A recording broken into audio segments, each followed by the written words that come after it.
understand that we're one of the few teams that are lucky to be playing right now. And I think they are kind of taking it as a second chance and running with it. They're going to do their best to be smart, be safe, and keep this thing rolling. But I definitely think, get that feeling from the guys that, hey man, let's not take this for granted. Let's not look past this opportunity of being able to play, and let's get out there and get it done, get the most out of it. I'll open this question up to both of you. Obviously, there was probably a little bit of rust to knock off getting back out onto the practice field. From that first practice back to where things are now, do you feel like that the players are almost back into that game shape that they should be in? Yeah, I mean, definitely. There's always going to be a little bit of rust that happens with taking, like I said, what was it, 2.5 to 3 weeks of essentially sitting in their rooms. So, and being able to get just a little bit of some conditioning, a little bit of a workout, whether it's body weight or a little run, but that doesn't truly get into the football movements and running and being together and working within our concepts and what we're trying to do. So getting that stuff back together, but having last week to practice and then getting into a game week and our normal schedules, and that, I think that put us back into where now we're at our normal speed, we're at our normal thought process. Things you can see are back to clicking with our mental concepts and what we're trying to do physically. So that was definitely something bright to see now that we're at the end of the week. Yeah, I agree. I feel early last week, defensively, and I know offense did it too, but we kind of took it as, hey, this is beginning of fall camp again. Like, we're going back and not necessarily installing day one stuff, but reviewing day one stuff since we've been stuck to virtual meetings for 3.5 weeks almost. So it was definitely a little bit of a hump. It took our guys, I would say we weren't really going full speed until almost Thursday, to where it took us 2.5 days to really kind of get our feet back under us, where we're not thinking too much defensively, where we weren't making the same mental or quick errors that we did earlier on the season.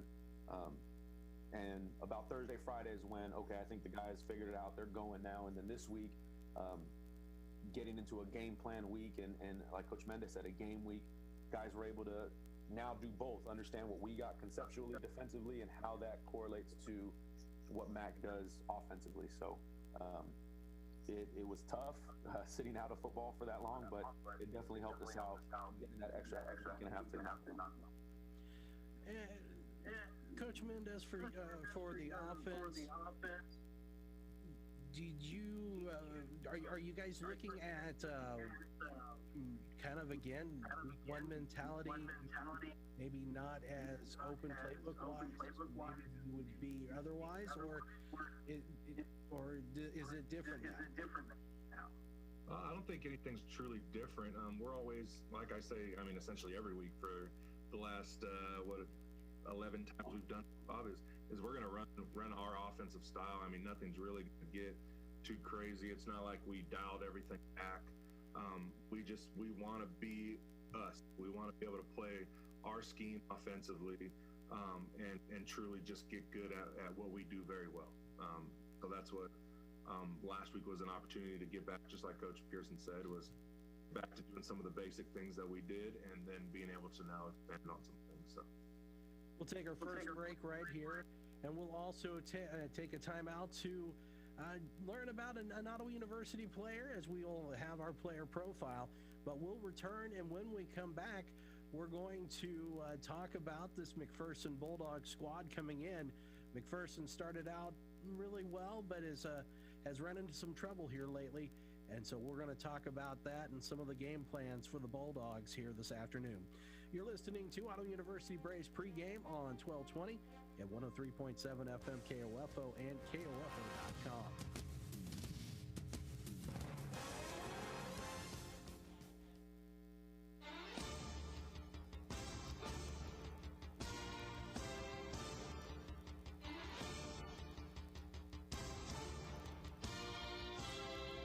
This week, our player profile features senior Jacob Garcia. Garcia has played defensive tackle for Ottawa University and has been a first-team All-KCAC player for 2 straight seasons. As he joins us now, Jacob welcome, and appreciate you taking time out. Well, thank you for having me, Bob. And it's been an honor playing here at OU. So, what was it that drew you to Ottawa University? well, honestly, it was at first I wasn't looking to play right out of high school. So, right out of high school, I took a year off, so to speak. But I was just working at Walmart in the automotive center, doing oil changes and tire rotations and whatnot. And then my buddy, he's actually a senior this year too. Arnold Mendoza, he was here. We went to high school together and everything, and we graduated together. And he gave me a call one day, and he was just like, "Hey man, like, what are you up to?" I'm like, "Oh, nothing, just got out of work." And he was like, "Well," he goes, "Well, send me your film." He goes, "We got two defensive tackles graduating, and we got some big shoes to fill, and you're the first person I thought of, so send me your film, and hopefully like this can be one of your chances." So I was like, all right, why not? So I sent it to him, and then I got a call, and then further on I was communicating with the coaches here at OU at the time, and I was still kind of iffy on coming all the way over here to Kansas. It's 14 hours away from where I'm from, and then finally I talked to an alumni from here. It was actually my defensive line coach in high school, and his name is Coach Wendell, and so he kind of convinced me to come over here, and so yeah, here I am now. I mean, I don't regret any decisions I made. Bit of a culture shock coming from Corpus Christi to Ottawa? Absolutely. It's very different, and I want to say it's different because you have like people from all over the country, all over the world, and almost, so we have people from like Hawaii. I met some people from Australia. We have people from California, New York, Florida. That sounds like that you've adjusted well, though, and you've done very well for yourself on the football field and picking up some nice honors, but also kind of in a leadership role for this team, and especially on the defensive side. Was that something that you just kind of grew into? Well, yeah, I would say yes and no, because I mean, I was always wanted up and be a leader, and I guess it just took me time and thought into it, and actually what it means to me to be like a leader for other young guys and other people that I want to get better and get better with me. So I mean, yeah, I think I grew into it as I matured and got older, and actually like culturefied myself, if that's a word. And so yeah, I enjoy it. What's your best memory, your greatest memory being part of this OU football team? Back in I believe it was 2018, my sophomore season, and we had Connor Kagi at quarterback, and we had Darian Dillard out in wideout, and that was a phenomenal year for us, and since I've been here at least, and we were at Sterling over there in the middle of nowhere, and we were playing on their wonderful grass field that was full of sand and rocks. And anyways, so it was just a mud bowl, and we were going at it, and nobody could catch their footing, so everybody just threw the ball up in the air, So it was kind of a shootout, and we ended up coming back on the last play with about 2 seconds up on the clock, and Connor Kagi threw it up to Dillard, and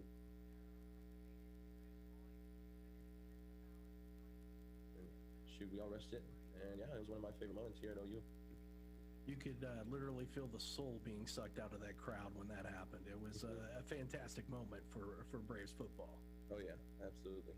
So Jacob, what are your plans once you get out of Ottawa University? Well, my plans right now, I was planning on going back home and just starting up there, like getting my feet wet with my high school back home, and I was really thinking about like getting back to my community where I came from, because I believe that I wasn't fully ready for the real world or even college, so to say. So I want to give back to my community. I want to give back some knowledge and some coaching and stuff like that back home. But that's if I don't stay here and get my master's. So. That sounds like you got a couple of good plans possibly in place for you then. Yes, sir. So now you get an opportunity. It's been since September 12th to be able to get back out on the football field. How excited are you for that? Oh, I mean, every day we go to practice, I'm excited. Yeah, shoot, you can go out there and just sit there, and you can see I'm over there screaming, running around like a little kid, you know, in a playground. And yeah, so every day we go to practice, I'm excited, and just like being kept away from like my first love, so to speak, was it was hurtful, but like it made me want it more. It made me more like prideful, more hungry. So. Do you feel that the rest of the team kind of feels that same way? I do actually. When we came back, we were actually, of course, we were kind of rusty. You know, we just really been stuck in our room, so there's like only so much we can do athletically, and so we just kind of focus on the mental side. But even at that, like people start forgetting things here and there, and of course that's going to happen just because we've been so long out of it. But we've had like so much great competition this past week, and everybody's screaming and yelling and running, flying around like just like we should be, like we should always be. So yeah, you can really see it in the guys. Well, and the great part is you get to get back on the field on the home turf, so you don't have to go on the road for this one. Yes, absolutely. That's a big key. Well, Jacob, we appreciate you taking time out and letting us get to know you a little bit more, as this is a good opportunity to talk with some of the young men that are part of this football team, and good luck with the game and good luck with what the future holds. But hopefully we'll talk to you again before the season's out. Yeah, I'll be looking forward to it. Thanks, Bob. I appreciate you inviting me. Oh, hey, no problem. Jacob, you take care, and good luck again with the game. We'll take a break. When we come back, we'll get back to the Coordinator's Corner, as we'll talk with Julian Mendez and Thomas Pearson more about what they plan for today's matchup with McPherson. You're listening to us on 1220 and 103.7 FM KOFO and KOFO.com.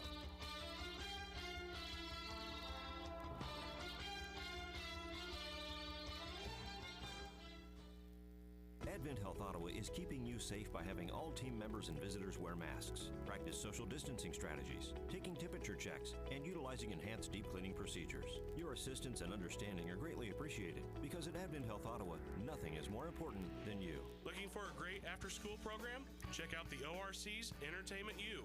Mr. Matt is excited to offer tutoring and activities for kindergartners through 5th graders. Register online or in person, and be sure to check us out on Facebook. Ottawa Recreation Commission, bringing recreation to life. Safe, secure, strong. We're rock solid. Kansas State Bank, a better way to bank with community people you know. Member FDIC, equal housing lender. This is Eric Price, Funeral Director at Lamb Roberts Funeral Home in Ottawa, Baldwin City, and Overbrook. Our staff knows the importance of working as a team to take care of you in your time of need. We want to show the youth in our communities that we support their teamwork as well by sponsoring this broadcast. I invite you to visit lamb-roberts.com.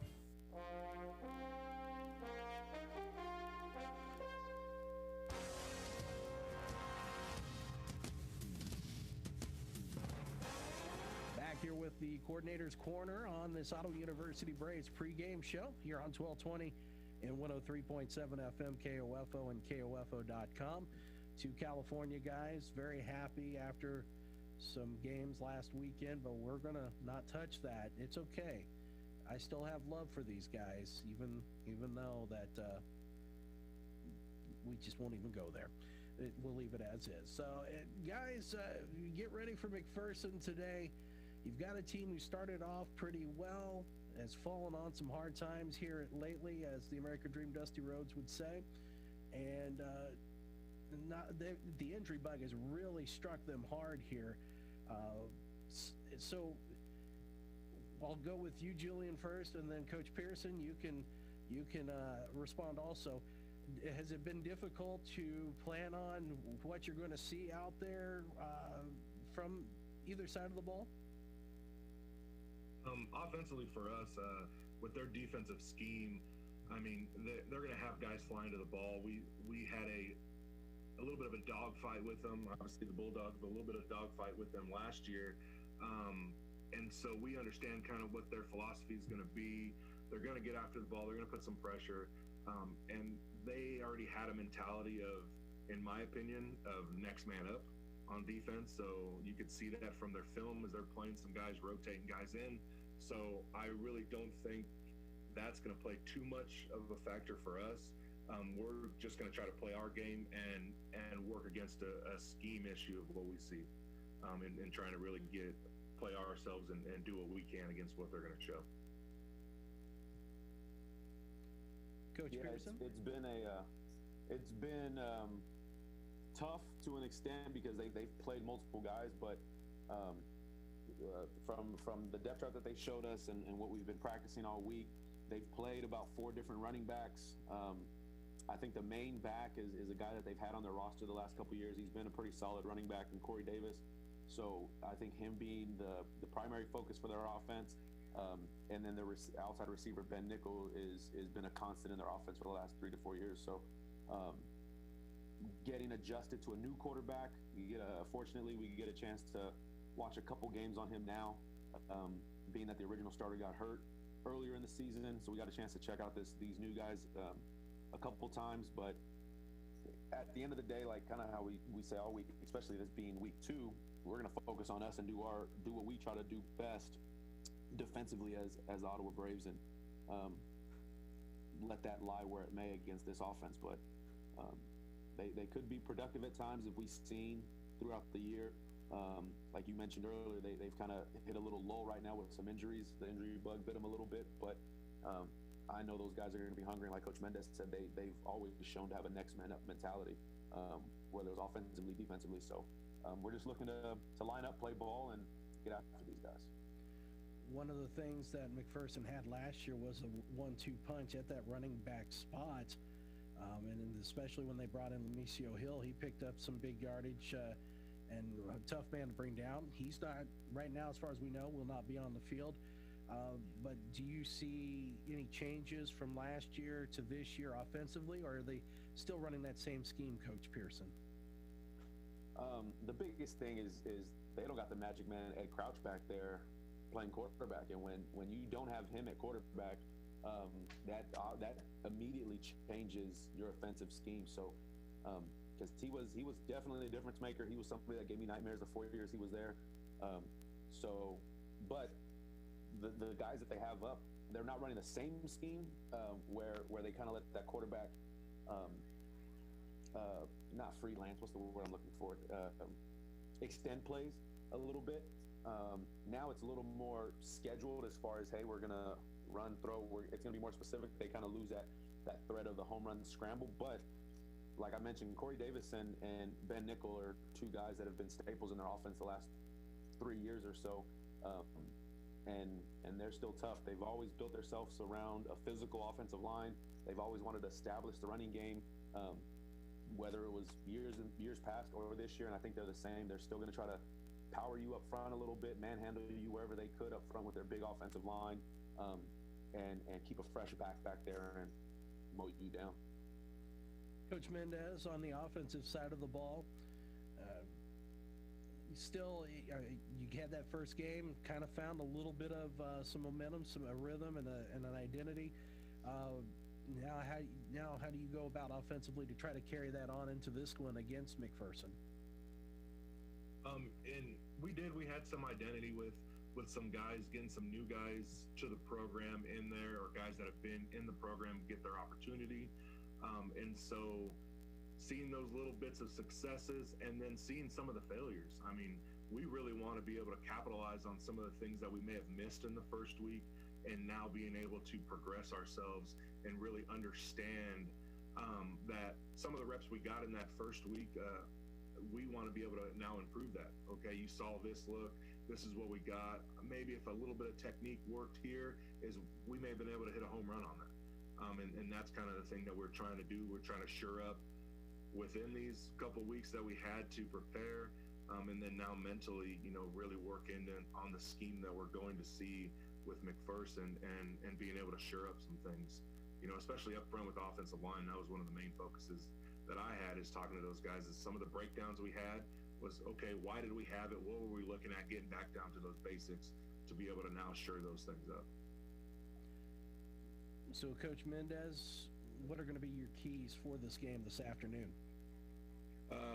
for this afternoon is just making sure that we play our ball offensively the way that we do our Ottawa University football. Take care of the ball and really set the tone early for us. So goes the O-line, so goes the team. And so I'm hoping that we have a good day up front, being able to set the tone in the run game and being able to protect and hopefully have a little bit of partying in the end zone. Coach Pearson, on the defensive side, what are going to be your big keys? First one's always going to be stopping the run, especially with a team like MAC where they want to establish that run game. And like Coach Mendez said, so goes the O-line, so goes the team. If we could do a good job defensively of stymieing their offensive line and getting them in behind the sticks early, second and long, third and long, then I think that's going to play into our hands, where I think our strength defensively is our defensive line. And that's going to play into our hands a little bit as far as providing pressure, getting the quarterback out of the pocket, out of his spot, and letting our young bulls up front get after it. I think the other thing is going to be winning the turnover battle. We always have to find a way to get the ball back to our offense.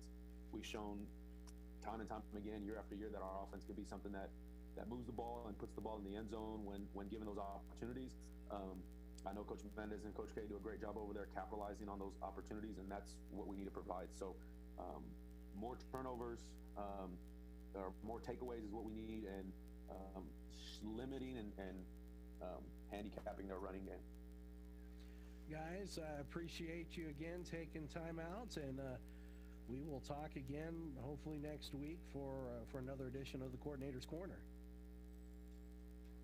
Appreciate you, Bob. Appreciate thanks for having us, Bob. Hey, thank you guys, and we're going to step aside, get to know another OU player with another player profile, and then when we come back, it'll be time for our weekly fireside chat with head coach Kent Kessinger. You're listening to Ottawa University Pregame live on 1220 and 103.7 FM KOFO and KOFO.com.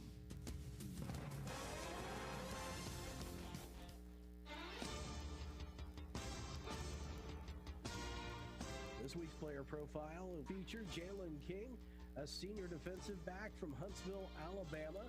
And Jalen joins us now.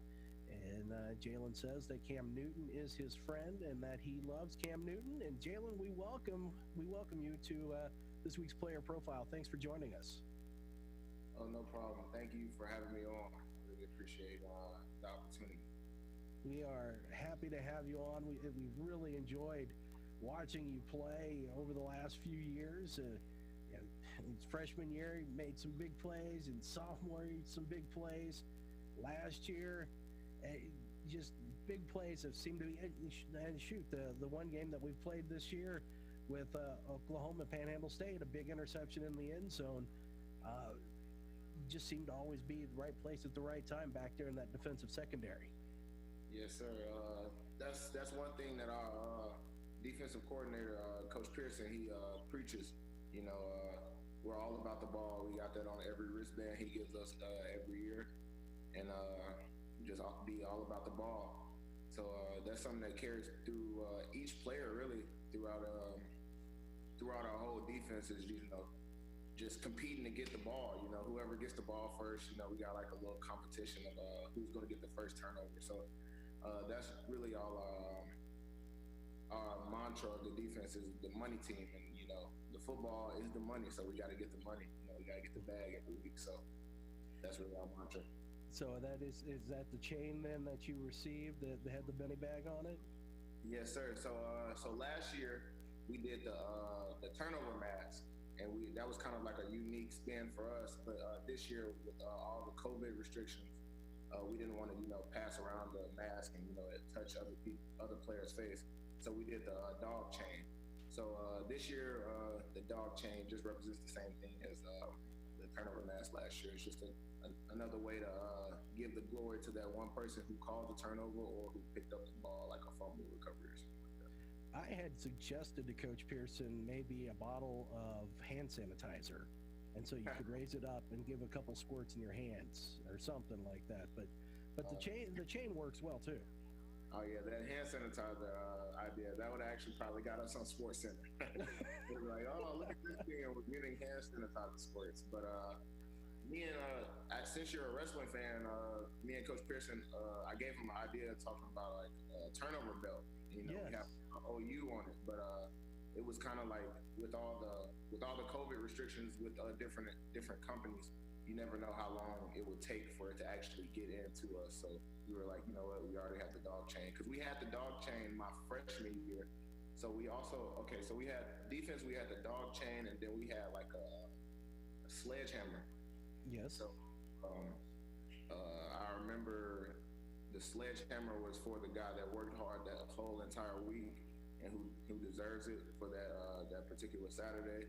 And then the dog chain was just another form of the turnover mask. So it's just a different spin on things, just to give different players another incentive to get it. You know, because once you put that dog chain on, it's kind of like getting an A on a test or something. Like you just flung it around. And then the whole OU supporter of the supporters that's are in the stands at OU, they just cheer you on while you have the dog chain on. So it's just a little incentive. I like that. I wish they had that for broadcasters, but unfortunately, I don't think that would happen, and it would probably be a long time before this broadcast would, but that's neither here nor there. So, Jalen, from Alabama, what brought you to Ottawa University? What sold you on the university? Well, obviously my senior year, I was getting like little interest like by like smaller Division I's just to walk on, just to try to get so I can earn like a scholarship, throughout like my second year, like my sophomore, junior year. But honestly, I didn't want to pay the whole thing with me is like I wanted to go somewhere that a team like actually wanted me. So I honestly put my senior highlights on Twitter, and Coach P, he found me, and he sent me a DM, and honestly, the rest is history. He was the first. Well, he was the second coach to really give me an offer, but the first coach, they ended up, making a coaching change. So I really didn't hear from him much. So Coach P was really like the first official offer that I had. So I had to stay loyal. And then right after that, I started getting offers from other KCAC schools. So it was kind of like, I feel like they were just trying to compete with Ottawa. So it was just like, Coach P showed me a lot of love. He kept it real with me, because he was like, you could play immediately, but honestly, we have two seniors here right in front of you. You're going to be honest, you're going to have to work your way in to get some playing time. So I just liked how real he was with me from the get-go. And he's like, right now, obviously I'm a senior, so I've seen him from freshman year to senior year. So he's just a great representation of a man. He's a great husband to his wife. He's obviously a great dad to Tommy and Jackson. So it's just the way he represents himself as a man, and obviously as a friend, because he's only like 10 years older than me. So so it's just the way he carries himself. So basically, Coach P is the reason I'm here. So. Jalen, what would be your greatest memory so far as being a player for Ottawa University? All right. Obviously, it would be probably my first big play. So a lot of people don't know this, but my first big play was against Southwestern. It was like trips away. I was guarding the backside post, and they threw it, and I made a diving deflection. But my favorite play was from my freshman year. The game after that, we played St. Mary's. That's when I got my first interception, like my first career interception here. And it was on the same play, basically. It was trips away, and then they did actually it was empty. So it was empty, and then it was 2 receivers on my side, 3 receivers on the other side, and the receiver on the inside closest to the tackle, he did an out route, and my receiver did a post. So I read the post. He kind of threw it on his back shoulder, so it gave me an easier pathway to go intercept it. And then the rest was history. I think I got like a 37-yard interception return on that. A guard clipped my legs, and but obviously that was my first play, and that's it was monumental because like freshman year it was kind of like hard because I was so adamant about trying to compete to get some playing time, because I was behind Coach Riley. I was behind Devontae Riley. He was the senior that was before me, so I was it just felt so good because obviously I was honestly just a special teams player. I would run down on kickoff, try to make plays there. I would run down on punt, try to make plays there. Anywhere I could get some plays in. So that was like the big turning point for my career because it gave me extreme confidence going from there on forward. So what are plans do you have once you finish your time at Ottawa University? What will Jalen King be bringing out and putting a turnover chain on for? Well, obviously, if I have the opportunity to go to a different level in any league or any form or fashion, obviously I would love to do that. But my main goal is not really my main goal, but it is and isn't. I would probably be a barber. Obviously, I cut a lot of people hair in town. Mostly, I cut people that go to school here. I cut most of the kids on the football team. So that's how I make my side money. Other than I work in a bookstore as well. So really, probably being a barber because I would like to think I'm pretty good at being a barber. So yeah. That's pretty awesome, actually. That's one field that's always in need. Is you gotta have good barbers. There's no doubt. I've had a few bad jobs done to my hair, but yeah, a good barber that's hard to beat right there. That's pretty awesome, and and I think in some ways it's a good way to give back to a community too, because you get an opportunity to be around so many people. Yeah, because growing up, my barber was kind of like a big influence on why I'm a barber right now. Because right before I came to OU, he taught me basically the ins and outs of how to be a barber. My dad know how to cut hair a little bit.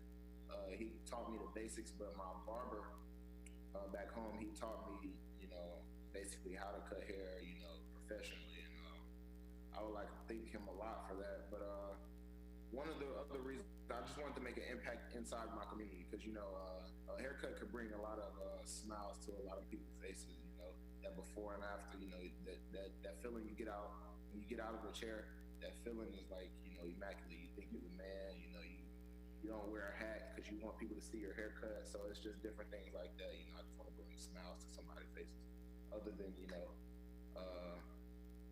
other than the norm of like, just trying to talk to people, because obviously you can talk to a person while they're in the chair. So just bringing smiles to people's faces as much as I can. Well, and so far you've done that on the campus of Ottawa University. You've left a few frowns with some of the opposition, which that's okay. We're good with that. And that's the goal. We appreciate you taking time out. That's Jalen King. We'll take a break. When we come back, we'll have our weekly chat with head coach Kent Kessinger. You're listening to us on 1220 and 103.7 FM KOFO and KOFO.com.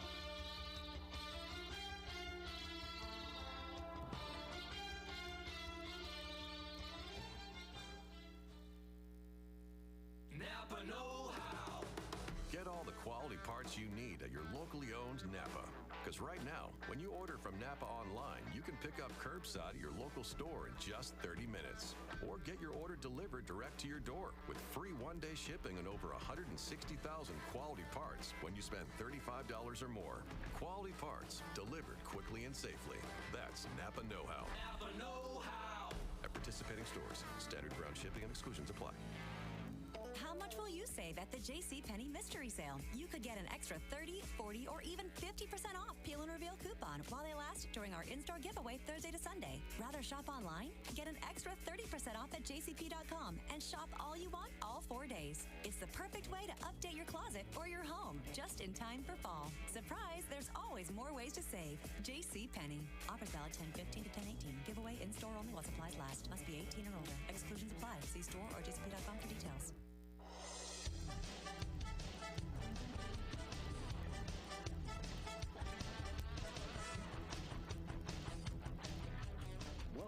Ottawa University Braves pregame on 1220 and 103.7 FM KOFO and KOFO.com. Also on OttawaBraves.com with live audio and video. And it's time now for our weekly fireside chat with our favorite head coach, Kent Kessinger. Coach, welcome in, and thanks for joining us. You're welcome, Bob.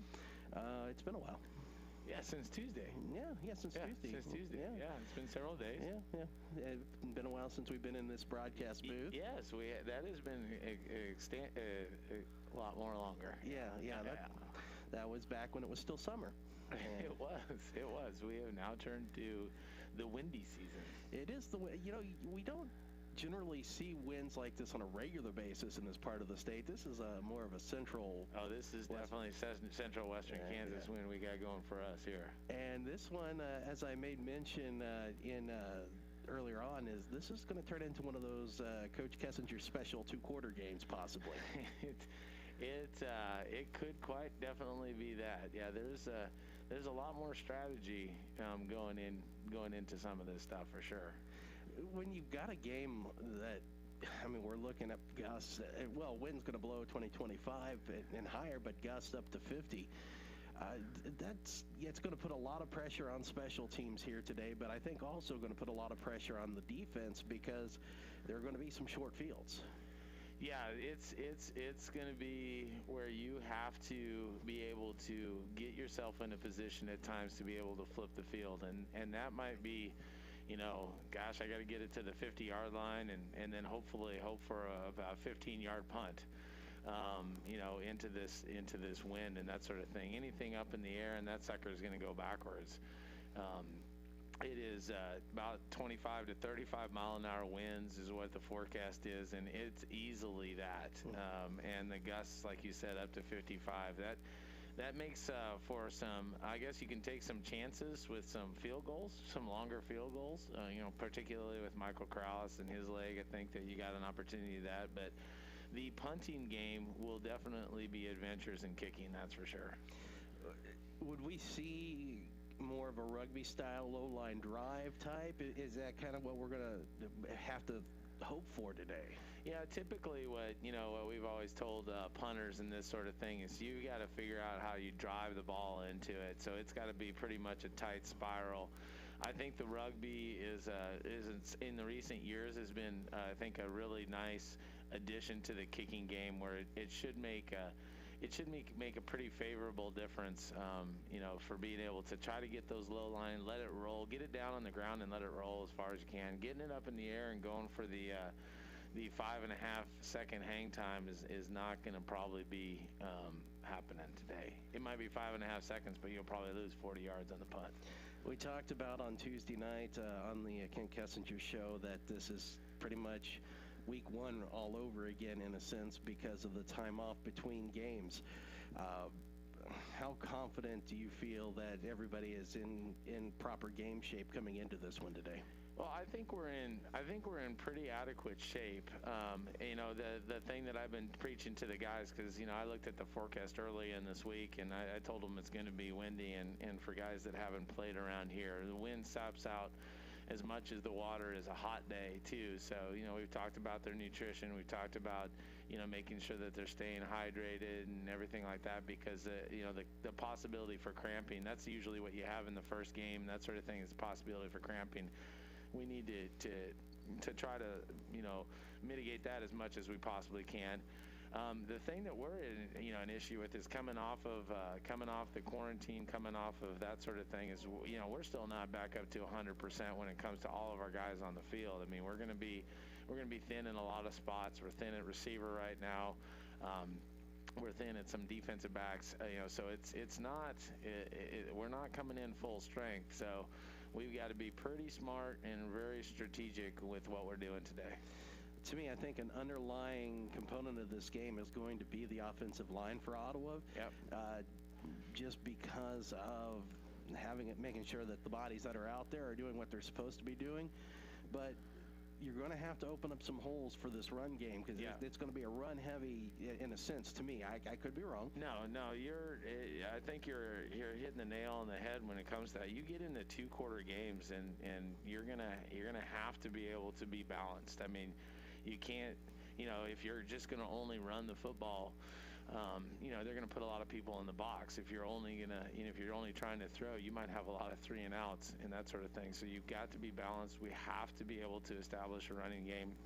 And on the flip side, our defense is going to have to be able to shut down their running game as well. Well, and that was going to be my next thing. Last year in this matchup, McPherson ended up with over 200 yards of rushing, 202 yards in that ball game. And, of course, a large chunk of them came on a run by Lemishio Hill that I believe gave the McPherson the game-winning touchdown. Yeah. The defense they're going to have to be solid today. Yeah, definitely going to have to be solid. I think McPherson, I watched them at the beginning of the year, and obviously their first string quarterback, who's I thought really, really good kid from throwing the football. He goes out, but they were still a run-orientated type of a style, and I think that is something that they'll probably try to employ here again today. They got some big guys up front. They're pretty good size in their offensive line. They're going to probably try to lean on us and create some openings for the run game. And so we're going to have to play physical football and be able to put them in situations, particularly with the wind, one way or the other, is to make it to where it's longer third downs. You talk about with the larger size on the offensive line wanting to lean. Is this, and it's not that those offensive linemen are not athletic, but having a little bit of less body mass, is this something where the line or the linebackers are going to have to out-athlete that line? Yeah, I think a little bit. I think it also goes into scheme too. I mean, you got to do some things in order to be able to create, to create disruption somehow or another.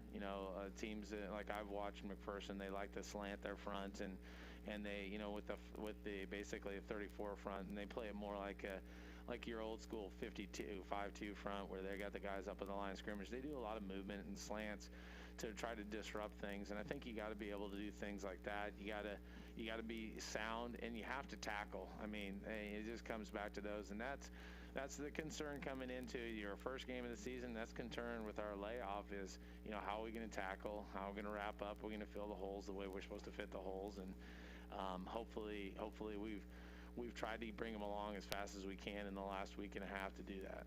Yeah, tackling is going to be a big one here today, and with some of these running backs, you're not going to be arm tackles aren't going to work. Yeah, no, I mean, hopefully, from our standpoint, their arm tackles don't work very well, and we can utilize some of our speed and the physicalness with some of our running backs. But yeah, you just got to do the little things right. We talked about it on the show.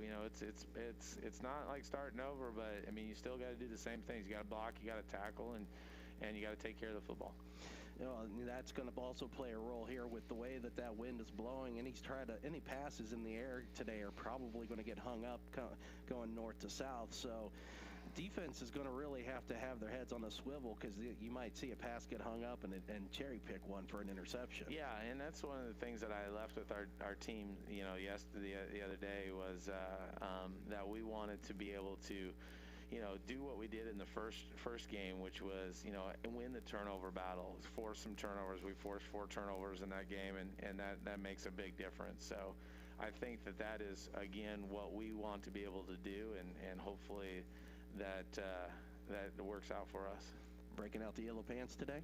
Hey, we are. We got got kind of a Pittsburgh Steelers look going for us today. So it's one of the multitude of uniform change-ups that we can do. Not like we have many, but we can, we put down one dice, we get this color, we put down another dice, we get this color, and we put them together, see how they look. I don't know. Is this more of a Pittsburgh Mauler or Denver Gold USFL look? No, I'm hoping more of the Pittsburgh Steelers in the 60s and 70s. Okay. Yeah, little Terry Bradshaw, Franco Harris. Get some Jack Ham out there. Jack Lambert, though, for sure. Get the steel curtain defense going for us for sure. Well, that'll be a big one today. We'll talk to you after this one is over, and Maybe come up and talk about a win. It'd be fantastic. I love it. I love it. These guys, I think we're ready to get out, and we just need to play a game. You know, it's just one of those things. We need to play a game and start evaluating where we're at right now. Yeah, because it doesn't get any easier. It does not get any easier from this point on out, that's for sure. Well, Coach, good luck. We'll talk to you when this one's over. Thanks, Bob. Go Braves. That is head coach Kent Kessinger joining us here on 1220 and 103.7 FM KOFO and KOFO.com. We'll take a break. You're listening to Ottawa University Braves pregame.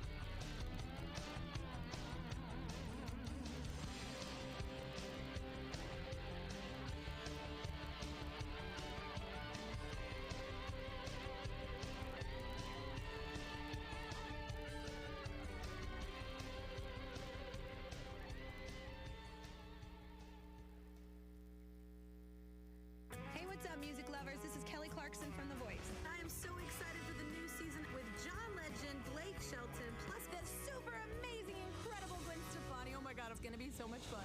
There is something magical about hearing live music again. It's such a rush of positivity that sometimes I get lost just thinking about how I get to destroy Blake Shelton and make him cry. It feels good to be positive. Don't miss Kelly Clarkson on the premiere of The Voice this Monday on NBC. Welcome back to Ottawa University Braves pregame here on 1220 and 103.7 FM KOFO. It's time now to meet our starting lineups, and first we'll start with the Ottawa University Braves offense. Arnold Mendoza, right tackle, Corpus Christi, Texas. Madrid Steele, right guard, New Orleans, Louisiana. Center, Ogden, Utah. Jackson Knight, offensive lineman, Silent Springs, Arkansas. Edward Taylor, left tackle, San Francisco, California. Gregory McMahon, tight end, Oakdale, California. Colton Davis, wide receiver, Newton, Kansas. Dylan Foose, Dayton, Kansas. Jaquay Snell, star receiver, Atlanta, Georgia. Garrett Curtis, running back, Tampa, Florida. And now let's meet today's Ottawa University starting defense. Isaiah Veal, defensive end, Salina, Kansas. Jacob Garcia, D tackle, Corpus Christi, Texas. Aaron Schumann, D-line, Wellington, Kansas. Keaton Rickard, outside linebacker, Tonganoxie, Kansas. Weston Davis, linebacker, College Park, Florida. Colby Johnson, El Dorado, Kansas, linebacker. Samad Ali, DB, Detroit, Michigan. Devin Johnston, DB, Leavenworth, Kansas. Jalen King, defensive back, Huntsville, Alabama. Grant Goldman, defensive back, Bastrop, Texas. Jan Colo, cornerback, Olathe, Kansas.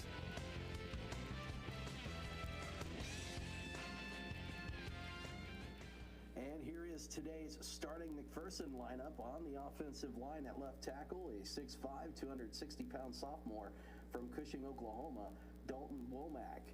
At left guard, a 5'10", 340-pound freshman from Appin, Texas, Denalvin Shaw. At center, at 5'10", a 280-pound junior from California, Simi Kershaw. At right guard, a 6'3", 300-pound junior from Paris, Texas, Colton Chamberlain. At right tackle, a 6'3", 225-pound freshman from Scotts Valley, California, Christopher Shaw. Your starting wide receivers, a 6'1", 185-pound junior from McPherson, Kansas, Ben Nickel. A 6 foot, 185-pound sophomore from Noble, Oklahoma, Ryan Wallace. And a 5'6", 140-pound junior from Winslow, New Jersey, Melvin Reed. Your starting tight end / H-back, a 6'1", 210-pound junior from Turon, Kansas, David McMahon. Your starting tailback, a 5'9", 190-pound senior from Houston, Texas, Corey Davis. And your starting quarterback for the McPherson Bulldogs, a 6'1", 190-pound freshman from Highlands Ranch, Colorado, Trent Graves. Now let's take a look at the starting defense for McPherson. At defensive end, a 6 foot, 260-pound junior, James Solomon. Your nose guard, a 5'10", 260-pound sophomore, Chandler Segovia. At defensive tackle, a 5'10", 230-pound redshirt junior, Kendrick Rankin. Your linebackers, a redshirt sophomore, 6'3", 200 pounds, Drew Labertu. A 5'11", 220-pound freshman from Memphis, Tennessee, Corey Chairs.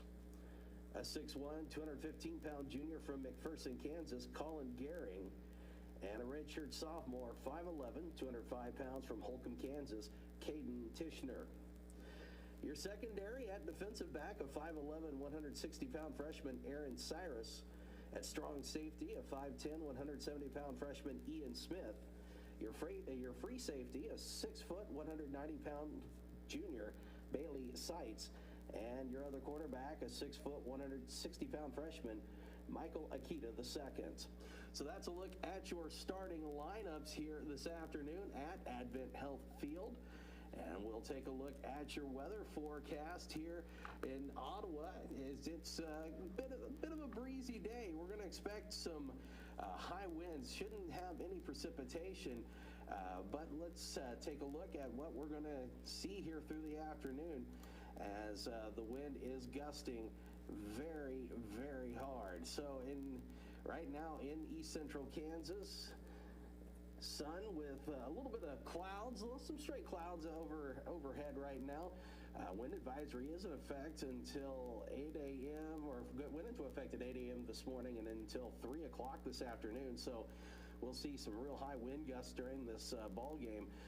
It's going to expect a high of 73 wind gusts. Wind will be blowing from 20 to 25 miles per hour, and we'll see wind gusts as high as 50 miles per hour during this time. So that is really going to play havoc when it comes to today's football game with that wind coming out of the southwest. So this may be a very special two-quarter game, as head coach Ken Kessinger always likes to mention when it comes to these games where the wind is blowing as strong as it is. Let's get you today in the KCAC, as several games will be getting underway at the same time as we are. Tabor is at St. Mary. That one right now, it's still a go. Southwestern at Kansas Wesleyan. Those two are 1 o'clock kicks, just like this one with McPherson and Ottawa. And then at 1:30, Bethany and Sterling will kick off out in Sterling. Friends in Bethel has been postponed, and Avila does not have an opponent as of right now from what the schedule is showing.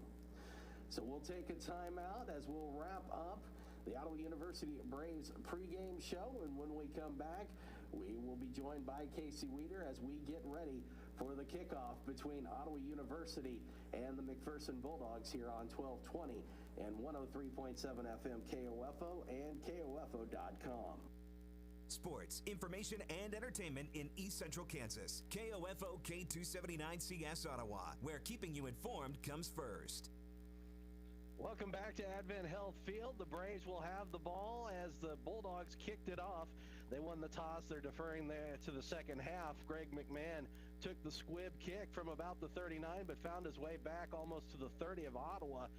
And on the play, a injured Bulldog, as they're taking a look at him right now on the field. This may be a shoulder. Can't tell who it is for McPherson.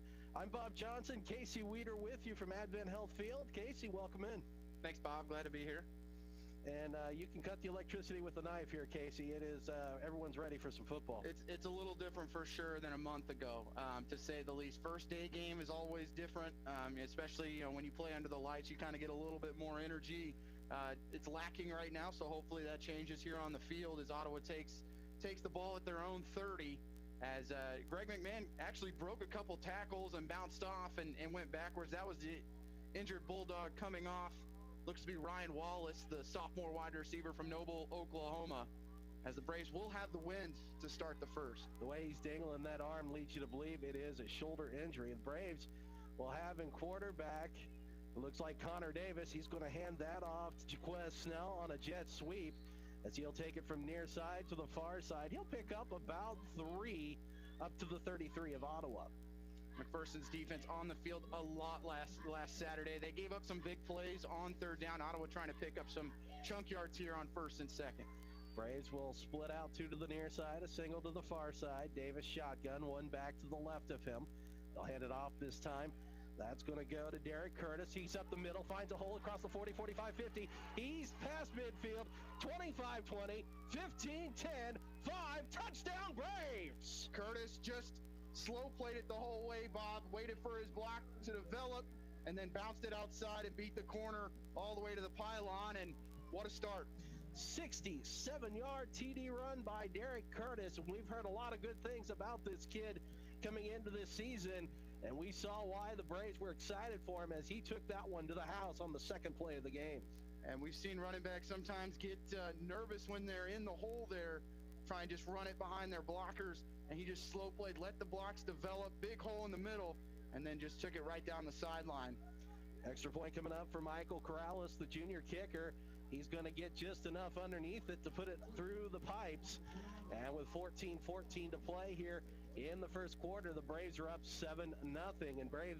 And Casey, this is the way that we needed the Braves to start out here this afternoon. You wanted a quick start. Not a lot of big plays when you look back at week 1 against Oklahoma Panhandle State.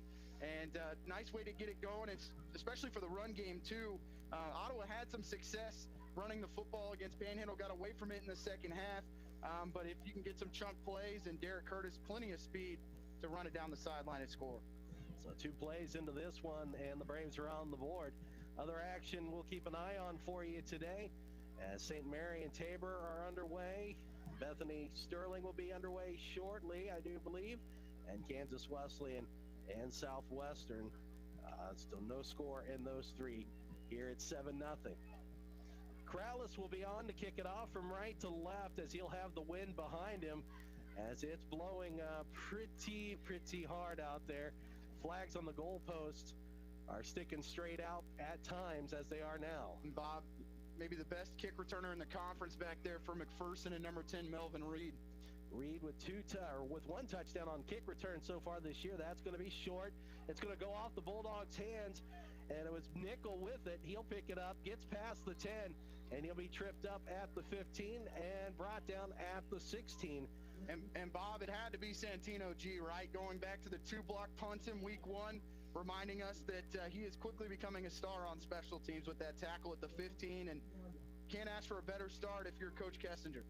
Defense, though, Casey, they're going to have to play strong here. Last year's game, McPherson ran for 202 yards against this Braves defense, and you expect to see a heavy dose of run here this afternoon. This McPherson offense dealing with some injuries, losing their starting quarterback and their starting tailback in back-to-back weeks. Only 125 yards of total offense against the Builders as they start out with a quick hitch route for 5.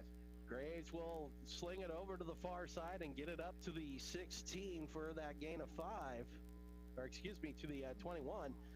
And it'll be 2nd and 5 for the Bulldogs. Now, Melvin Reed isn't listed as a starting wide receiver on the 2 deep, but they will get him in and get him on a jet sweep here and there. They want to get him out in space. Ottawa has to pay attention when he's in the game.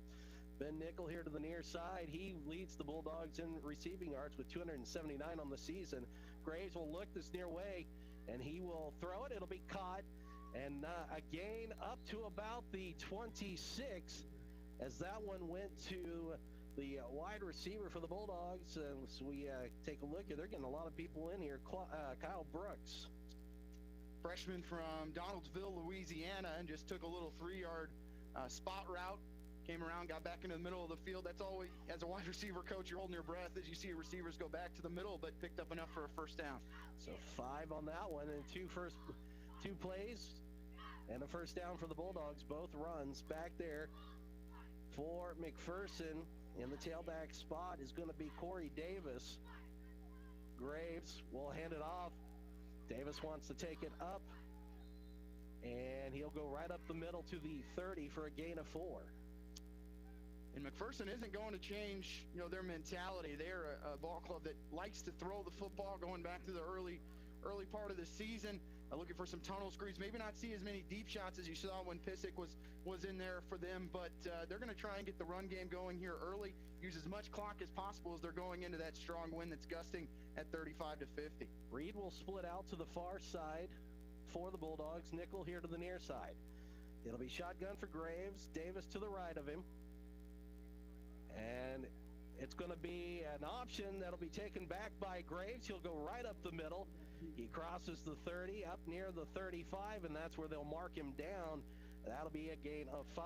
Garcia made the what he thought was the initial tackle 4 yards deep in the backfield. Graves waited to the last second, did a nice job of keeping that and getting close to a first down as Ottawa making some subs. As we'll see Bryce Capron check in. Ottawa trying to go big here with that 3-man front. 3rd and 1 from the 35 of the Bulldogs. Ball's between the hash mark. Single receiver both sides of the field. They'll hand that off. You want to go right up the middle. Has a stutter step, does Davis. He'll pick up first down yardage to the 39 where he'll be stood up and the referees will blow the whistle. One thing to remember is McPherson has already played, Bob. Looking at this season, going on 5 games, Ottawa, just their second tackling is going to be at a premium for the Braves here this afternoon. And right there, Braves had Davis dropped at the line of scrimmage. He breaks 1 tackle and picks up enough for the first down. 11:20 to play, first period. Braves up 7-0. Graves shotgun back to the right of him. Single receiver both sides of the field. They'll fake the handoff, rolls out near side, does Graves. He's going to sling it, and it's almost picked off by Ottawa University. Great job with the secondary for OU. Devin Johnston read that all the way. Give credit, though, to David Ross for McPherson. Bob realized that pass was nowhere near him. Had to play defense, and if Johnson makes that grab, Bob, I think he's going to the house for 6. But Devin Johnson read it the whole way. Good job not to leave the wide receiver, continue to stay in his zone, and almost got himself an interception. It'll bring up second down and 10 with 11:10 to go first quarter. And again, it'll be Davis in the backfield. He has changed the numbers. He was listed as 34 on the 2-deep as they'll sling it and hand it off. The Braves read that right away. And Davis gets away from the first would-be tackler. And he, instead of a loss, he'll actually pick up a yard to the 40-yard line. Bob, we saw Reed come in motion. They didn't fake the jet sweep that time, and luckily for Ottawa, they actually sealed the backside defensive end. That's going to be a tough play for any inside backer. For Ottawa, it's going to be Weston Davis who will be responsible for Melvin Reed when they do give that play, but I expect McPherson to go back to it quite often. Especially if they have that open look. Yeah, that one could have gone for some big yardage there. So it'll be 3rd and 9 from the 40 of the Bulldogs. Nickel splits out here to the near side. That may be Ross with him. 2 receivers to the far side. Pistol look. It'll be Graves taking the snap. Wants to throw it near side. It's going to be caught by Nickel, but well short of the first down as he only got back to the line of scrimmage at the 40. Even with a tough week offensively for McPherson against Southwestern, Nickel went for 6 catches for 65 yards. The local product out of McPherson. And that's something that I've noticed, Bob, from looking at this roster. They started to keep players from that Bullpups program that is so successful on the high school side, keeping them at McPherson and playing on this Bulldog team in college. Cole Schroeder, the sophomore from Russell, will be on to punt it away into that stiff south breeze. Dylan Foose will be back at the 36 of Ottawa here. 9:42 to play first period.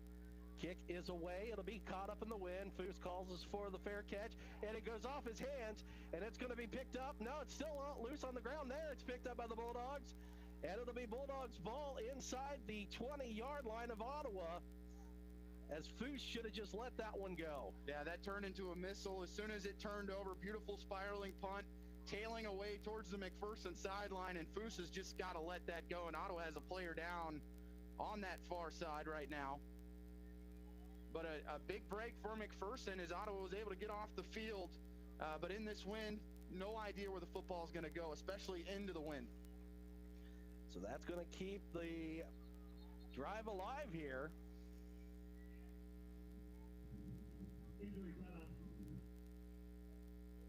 So an injury timeout here. Ottawa, who created a ton of turnovers in that first win of the season against Panhandle, didn't cough up the football until the fourth quarter in game 1, and they turn it over here early to give McPherson some life, a team that is really grasping for anything offensively right now. That is you know that Coach Kessinger is going to be talking to Foose on that one there. He called for the fair catch. You've got, with a win like this, Casey, you just can't take any chances. Let that thing go. Trying to get a number on the injured player.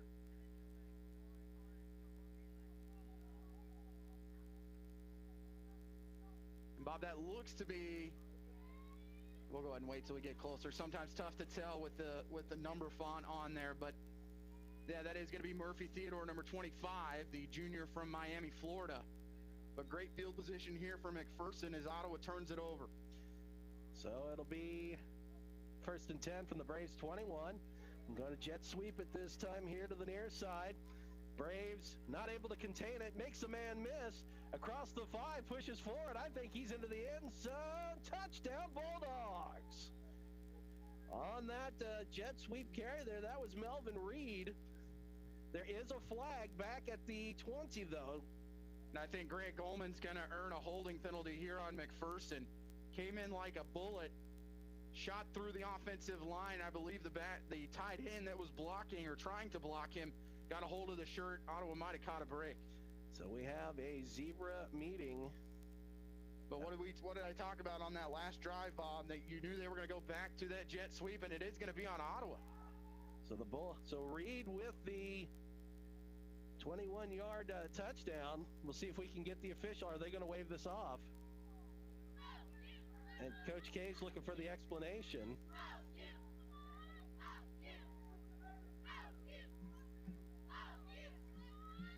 Kay seems to be okay with it, with the explanation, so.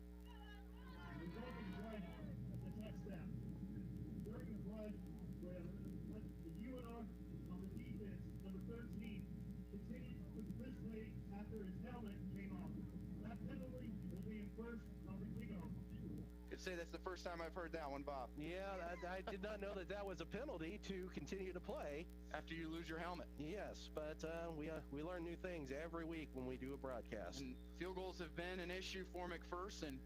We'll see if Ottawa might be able to get a block in here, but it is good. So with 9:21 to go, first quarter, we are tied at 7.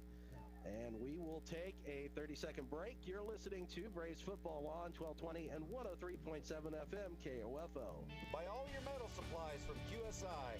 They not only sell steel and trim, but also windows, screws, underlayment, caulking, lumber, windows, doors, and much, much more.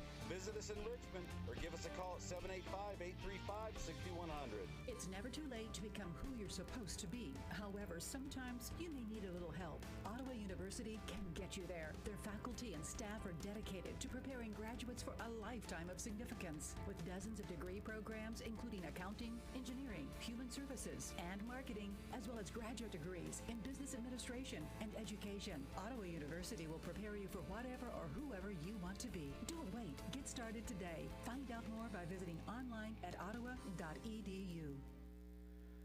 21-yard pass from Graves to Reed, and the extra point was good. We're tied at 7 with 9:21 to play first quarter. Tabor's in front of St. Mary's 7-0. Southwestern in front of Kansas Wesleyan 7-0. And no score with Bethany and Sterling. So the penalty for Samad Ali playing after his helmet went off is going to put the ball at the 50, which, again, I'm not sure that I've ever heard that as a penalty before. Well, look, Bob, it looks like Bush is... I wouldn't be shocked if McPherson maybe tries to onside this. Not going to hurt you in any way. You try and kick this one for an onside. I mean, it's got to go 10 yards down to the 40 into this wind. I mean, you would be okay with that as starting field position.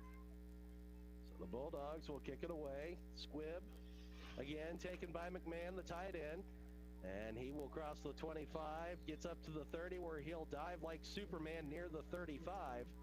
I think that's one that you would probably let go and give your returner, Jermaine Ziegler, an opportunity to pick that ball up and see what he can get with his speed. As Ottawa now, who had all the momentum to start this game, you turn the football over, one play, 21-yard touchdown for Melvin Reed, and now Ottawa's back on the back foot. First and 10 from the 34 for Ottawa University. Ottawa actually had 12 in the huddle there, Bob. Santino G taking over at tailback on this play. So it'll be Davis. We'll send a man in motion far to the near side. They'll hand it off. No, Davis will keep it himself. Lowers his shoulder. He'll get a couple up to the 36. Kendrick Rakin on the tackle for McPherson, the defensive tackle from Fountain, Colorado, a redshirt junior, 5'10", 230. Foose will split out here to the near side. Desmond Doles to the far side. That'll be Davis with the back to the left of him. That looks to be Curtis. Again, man in motion. They'll hand it off. Curtis goes around far side, makes a man miss, makes another man miss. He gets across the 40, but he's forced out of bounds at the 42 of Ottawa. That'll be a gain of 6. It'll be 3rd and 2. Fierce stiff arm that time by Curtis. And again, he just gets the edge so quick. McPherson losing contain. He was forced out by Cyrus, the defensive back on that far side. Foose near side. Snell over to the far side along with the second receiver. McMahon, the tight end, also on that far side. Davis, pistol look with Curtis behind him. Now man in motion is Snell from far to the near side. They're going to hand that off. That's going to be Curtis, who goes right up the middle. He's going to be just shy of the first down as he gets up to the 43. It'll be third and short coming up. Oh, no, it is fourth down. We'll see what Ottawa does here, Bob. I mean, fourth and short. I realize McPherson scored on the last possession, but you basically gave them 5 plays and they had to punt it away on the previous one. And you've run the football pretty well. Now you're going to punt it back here with 7:40 remaining in the first half. Still have the wind. Corrales back to punt. One back at about the 20. And Corrales whiffs on that one. That is a short punt that falls out of bounds at about the 36 of McPherson. An opportunity to pin them back, and Corrales just absolutely whiffs. Well, and that's a tough punt, especially for a righty. When you're on the short side, you're on that far hash mark. And he had a little bit more time. I think he rushed it just a bit. McPherson didn't bring any pressure. But McPherson gets off the field, and now Ottawa's defense quickly back out there after giving up the touchdown on the last possession. So Graves will have to the left of him Davis. 3 receivers set to the near side, 1 to the far side. Bulldogs in their white road uniforms. Handoff. Braves will wrap it up, as that was actually Jamichael Turman, and that'll be a loss back to the 31 of 5. Colby Johnson, I think, has had enough, Bob, and came in from that inside linebacker position, went right by the tight end, and able to make the tackle on the freshman. So the Braves in their home black tops, yellow numbers, yellow pants. McPherson, white tops and pants, red numbers. Red helmets with the big M on them. But right now, Bob, McPherson just running this clock. They haven't snapped the football with more than 6 or 7 seconds on the play clock on the last 3 or 4 plays. 5 on the clock, and they'll hand it off again. This time they want to go up the middle, kind of trying to find a little bit of room. That time looked like it was Davis. Nothing there as the Braves close in on him, and it's up to the 33. And Coach Kessinger going to take a timeout here. With 6:36 remaining in the first quarter, Ottawa with the win need at least one more possession, because this wind is not going to let down all afternoon. No, it is going to be blowing really hard all afternoon long, as we talked about in pregame. Now, of course, the wind advisory for the area is only in effect until 3. So if this game goes that far, maybe the wind dies down, but it's still going to be blowing pretty well, though, at least around 20 at that point in time. Ottawa 79 yards of total offense, all on the ground, as Ottawa has not attempted a pass. McPherson 42 total yards, 11 rushing, and a total of 31 through the air. So, and that 21 of those coming to Melvin Reed. But overall, you have to feel really good if you're McPherson right now, Bob. You've been able to run the clock. You have the football. It's still tied at 7. And offensively, they've started to find some things that weren't there last week. 6:36 to go, first quarter. 3rd and 13 from the Bulldog 33. Nickel near side, and now we'll have movement. And it looks like that's on the Bulldogs. We'll have full start.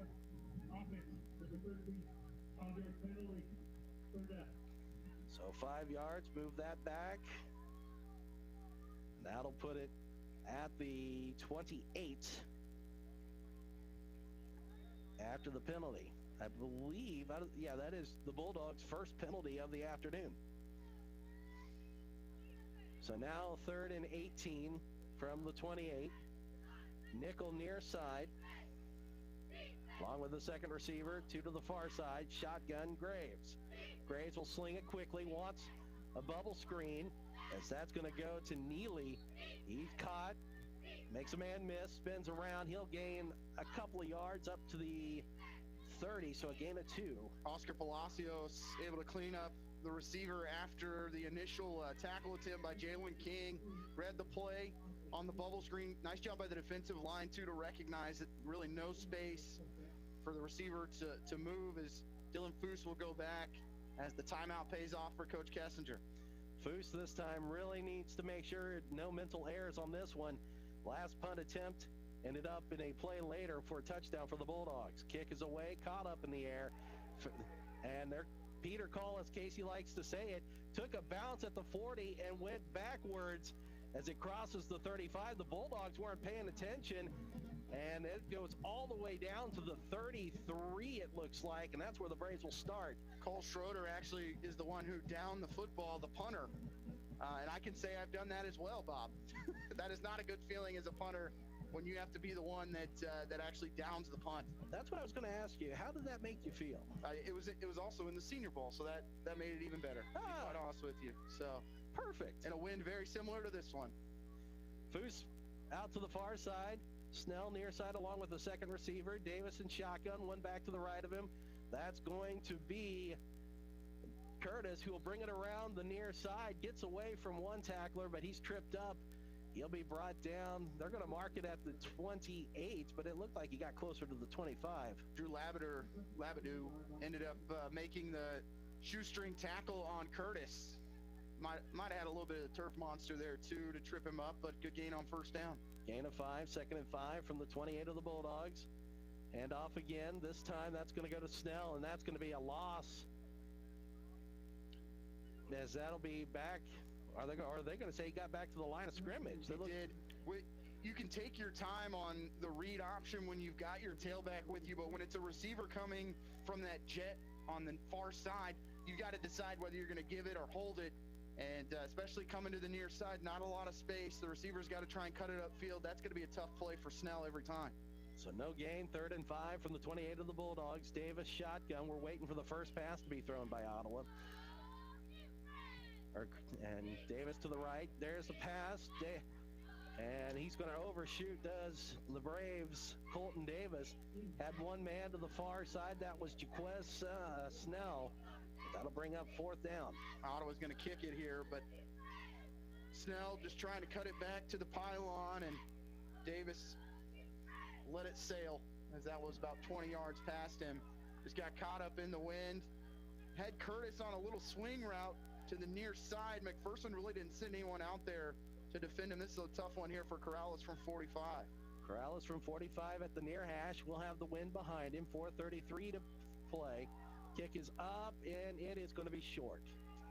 Wide and short. Snap was a bit high, but big break for McPherson as Ottawa unable to capitalize here with 4:29 remaining in the first quarter as we're still tied at 7. Well, Eugene Santerling not playing today. The feeling is that with the way the wind was going to blow, that they wanted to maybe have a better running option at quarterback, but the Braves are going to have to find a way to get some passing going here as the Bulldogs are going to key on this pretty quickly as they'll take over with 4:29 to play first quarter at their own 28. Handoff comes to the near side. Or actually, they'll sling it, to Nickel at the 30. That'll be a gain of 2. And McPherson, very short passes so far, Casey. They are not going into the wind. Yeah, last week, very similar to what they did against Southwestern. The couple times they tried to take some shots down the field, the passes were intercepted as Southwestern basically just played with one safety high, had 8-9 guys in the box throughout the afternoon in that one just want to put pressure on the quarterback to make some good throws. But Nichols, sure hands, picks up 4 on first down. Graves fakes the handoff, and he's going to wish that he didn't as he decided to go right into the teeth of the Braves defense. No gain at the 30. It'll bring up 3rd down. To be fair, really didn't have much of a choice. Davis had kind of left him. That snap was high. It was in trouble from the beginning there for McPherson. And now Ottawa back here in 3rd and long, hoping to get off the field and give the offense one more possession with the wind. Clock running, 3:20 to play, first period. We're tied at 7, 17 on the play clock. Bulldogs have not even got out of the huddle yet. With 10 on the play clock, they're still in the huddle. They might just run this one down and take a timeout. I'm not sure they're going to get it off in time. Nickel to the near side along with a second receiver. 2 to the far side, and now we'll have delay of game as the play clock runs out.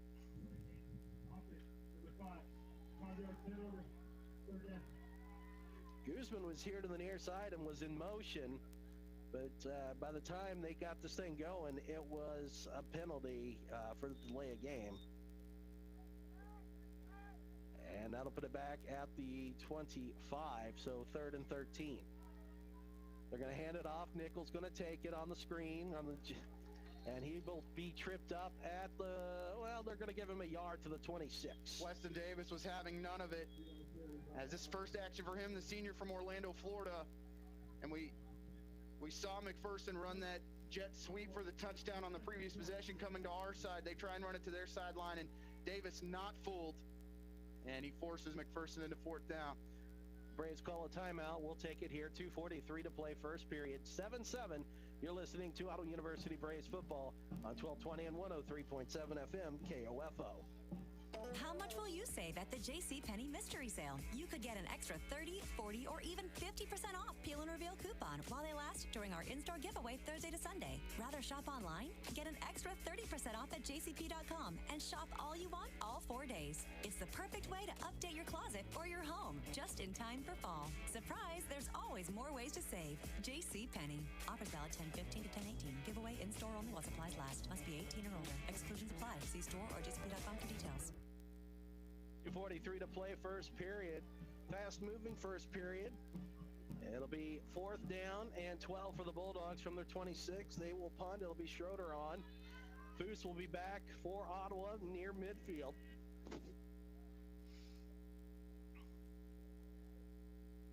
As the Bulldogs go 3 and out on a second straight possession. Snap. And the punt is away. A nice punt. It'll get hung up in the wind. Foose is going to let it go as it bounces at the 37 of Ottawa. And it'll roll past the 30 and die at the 29. Beautiful punt. As he got that one to spiral on the previous one, it was end over end. And with the wind the way it is, you're not going to get a whole lot of help. And basically flips the field here as the wind died down for just a second. And Schroeder took advantage. So now Ottawa will come back out onto the field, and now we will see Bailey Shire, the 6'2 junior from Oklahoma City, Oklahoma. Foose will split out near side with 2 other receivers. 2 receivers to the far side. Nobody in the backfield here. And so we will see what Shire does. They're going to go with a jet sweep, and that was read all the way as they pitched it to Curtis. That's a loss. Back to the 24 of Ottawa, a loss of 5. Put you behind the change right off the bat, and the clock running with 2:15 to go in the first quarter.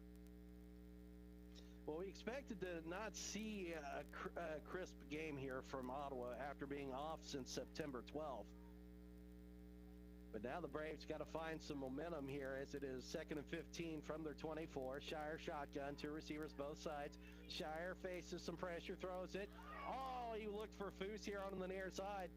Good coverage as he was bracketed by 2 different players.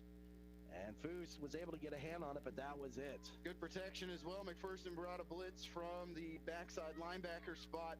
McMahon kind of had a delayed release from his tight end position. He was about 10 yards downfield all alone. Tight window there from Shire. Almost a acrobatic catch there by Foose. Ramirez on the coverage for the Bulldogs. Now 3rd and 15 from the Braves 24. 1:51 to play, first period. It'll be Curtis to the left of Shire. 2 receivers near side, 1 to the far side. Shire will dump it off. They want to go bubble screen, and that went nowhere fast as the Bulldogs read that one right away. And it'll bring up 4th down and a punt. Shire threw that one off his back foot, just kind of fading away. It sailed on him as he was looking for Colton Davis, but it wasn't going to go for anything more than a couple yards. As Ottawa goes 3 and out. And now you put the dangerous Melvin Reed back to return as Nickel will be next to him. Corrales last kick, he muffed it, put the Bulldogs in good field position on their side of the field. We'll see what he can do this time. High snap, Corrales able to kick it. Nice missile there. It'll be taken by Nickel. Ball's loose. Ball is loose. It'll be recovered by the Bulldogs. As the Bulldogs had a man back there, that looked like that might have been Brandon Wright, or it could have been Milton Klindeman. Not sure. They have double numbers for so many people. No, I think that would be the wide receiver, Clindenan. from Kansas City as he's able to fall on top of it. But Ottawa almost had a huge break as it didn't pay off for the Braves when that happened in the first quarter to Foose, as Nickel probably should have let that one go. But McPherson keeps possession here with 1:38 to go in the first. So Graves will come back out. He will have Davis to his right, 2 receivers far side, 2 to the near side. They'll swing it out here. It'll be incomplete, or the ball's loose. The officials are going to say that the ball was loose. And in the end zone, touchdown Braves. And that's Grant Goldman. And the officials are going to talk about it here, Bob. I'm not sure that the receiver had possession. Well, it was thrown behind the line of scrimmage, which is why it would be, and that's what they're going to talk about with the linesman here. But it was thrown way behind the line of scrimmage, because it was going to be a tunnel screen, and I'd like to see what the discussion is here. It's going to stand because the officials are going for the extra point here. No explanation. Nope, none. But Ottawa fans, we will take it. So 28 yards on the fumble return by Goldman. Heady play by Grant Goldman to just pick up the football, and I wouldn't be surprised if they're just going to declare that as just a regular fumble. I thought the receiver made the initial catch. It was bang bang, as low extra point is good from Corrales, but Ottawa will take touchdowns any way they can get them in their second game of the season. So Grant Goldman with a 28-yard fumble return with 1:30 to go first quarter. We'll take a 30-second break. Braves back in front, 14-7. You're listening to Braves football on 1220 and 103.7 FM KOFO. Hey, what's up, music lovers? This is Kelly Clarkson from The Voice. I am so excited for the new season with John Legend, Blake Shelton, plus the super amazing, incredible Gwen Stefani. Oh my God, it's going to be so much fun. There is something magical about hearing live music again. It's such a rush of positivity that sometimes I get lost just thinking about how I get to destroy Blake Shelton and make him cry. It feels good to be positive. Don't miss Kelly Clarkson on the premiere of The Voice this Monday on NBC. Grant Goldman for Ottawa University picks up a fumble and takes it to the house 28 yards later. And the Braves back in front 14-7 with 1:30 to play first quarter. McPherson only had 10 players on the field. They're going to have to use a timeout. And that's big, especially knowing that they're going to have the win for the second quarter, Bob. Don't want to have to waste them like that, especially on a special teams play. 2 big plays here in this first quarter have led to touchdowns, Casey. The fumbled punt by Foose gave the Bulldogs their first touchdown to tie, and then a fumble there by the Bulldogs offense taken back to the house. And that was great eyes on your part, Casey, to notice that, yeah, that was behind the line of scrimmage. And most freshmen in that situation aren't thinking that way, but Grant Goldman just doing what you're taught. I think, just pick the football up and run to the end zone. You never know, and in that case, it turns into 6 points, and now Ottawa has a player down, running out to cover the kick. And I believe that was the player that was hurt on the fumbled punt. Yeah, that's going to be Theodore Murphy. And just a weird situation there, Bob. They broke the huddle, and then he went down straight to the turf. Casey, it's 10-0 Tabor over St. Mary, 7-0 Southwestern over Kansas Wesleyan, and no score in Bethany and Sterling. We will kick this football off at some point today, I will tell you. As the ball comes off the tee, there's no way that ball's staying on the tee right now without someone holding it. The problem was getting someone to volunteer to be the person that holds the ball for you. You always tell them, never going to hit your hand. This isn't Little Giants. Well, unless he goes all loosey on Charlie Brown here. They're going to pooch it, and it's going to bounce at the 25. It's going to be picked up at the 20, up back near the 25, and pushes forward to the 28. Goes the return of Schroeder. And the Bulldogs will have decent field position here with 1:24 to go first quarter. Kick coverage has been pretty good. That one I think Corrales was trying to pop it up in the air. Stayed a little lower than he would like, but the coverage again, Bob, has been tremendous. Got to give credit to special teams coordinator Jordan Dodge, brought in this offseason. Ottawa now with a full-time special teams coordinator. First time since the Braves had Wendell Smith in that position, and it's really showed so far early on. Wendell, if he's listening, shout out to you, my man. His high school won with 11 players last night. Outstanding. Bulldogs will sling it to the far side. It'll be caught by Neely. First down yardage. No, and he'll be short of the first down as he'll be forced out of bounds at the 35 over on the McPherson sideline. Best throw Graves has had today is Neely just ran a little stop route, came back to the football, and picked up 8. So it'll be 2nd and 2 from the 36 of the Bulldogs. Graves is 9 of 10 so far this afternoon throwing the ball. Single receivers both sides of the field. Graves again slings it out. Short pass. It'll be caught. First down across the 42. And that's where he will stop on that gain of 7. Devin Johnston on the coverage. We do have a number now on that injured Brave. That's actually going to be the starting cornerback, Jan Kiwo. And that's a big loss, Bob. The freshman from Crockett, Texas, plays on all the special teams and then is the starting cornerback on that right side. So Devin Johnston has to move down to corner instead of his normal safety position. Nickel to the far side. One receiver, near side, one receiver to the far side.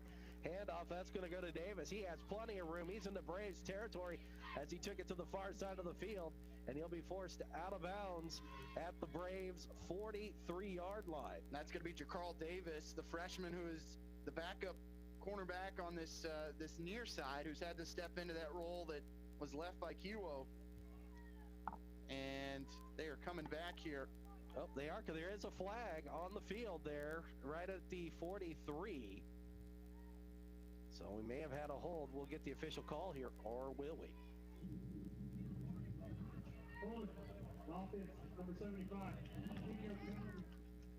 So that is going to go against the left tackle, Dalton Womack. That erases a big gain there for Davis, as he has struggled to get going here early on. So. Yeah, he's just looking at his rushing yards, just 3 for 9, and he would have picked up 15 on that play. So now that'll make it. Well, now the officials are going to, well, that's the end of the first quarter.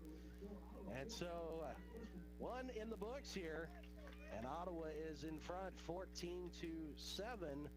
We'll take a 60-second break. You're listening to Ottawa University Braves football on 1220 and 103.7 FM KOFO. If you owe back taxes, there's a lot you need to know, starting with rule number 1. Don't mess with the IRS. They are cracking down this year by sending out heart-stopping letters, actively garnishing paychecks, levying bank accounts, and putting liens on homes and businesses. That's all true. But it's also true there's a way out. It's called the Fresh Start Initiative, an important government program for tax debt assistance. It's one of the biggest breaks the IRS has ever offered, so now's the time. You could qualify for tax relief that saves you thousands, even tens of thousands. Nobody knows this program like the award-winning experts at Optima Tax Relief. They have an A+ rating with the Better Business Bureau and will fight to get you the best deal possible. Don't mess with the IRS. For tax help you need, for tax help you can trust, call Optima now for a free consultation. Call 800-348-0269. 800-348-0269. 800-348-0269.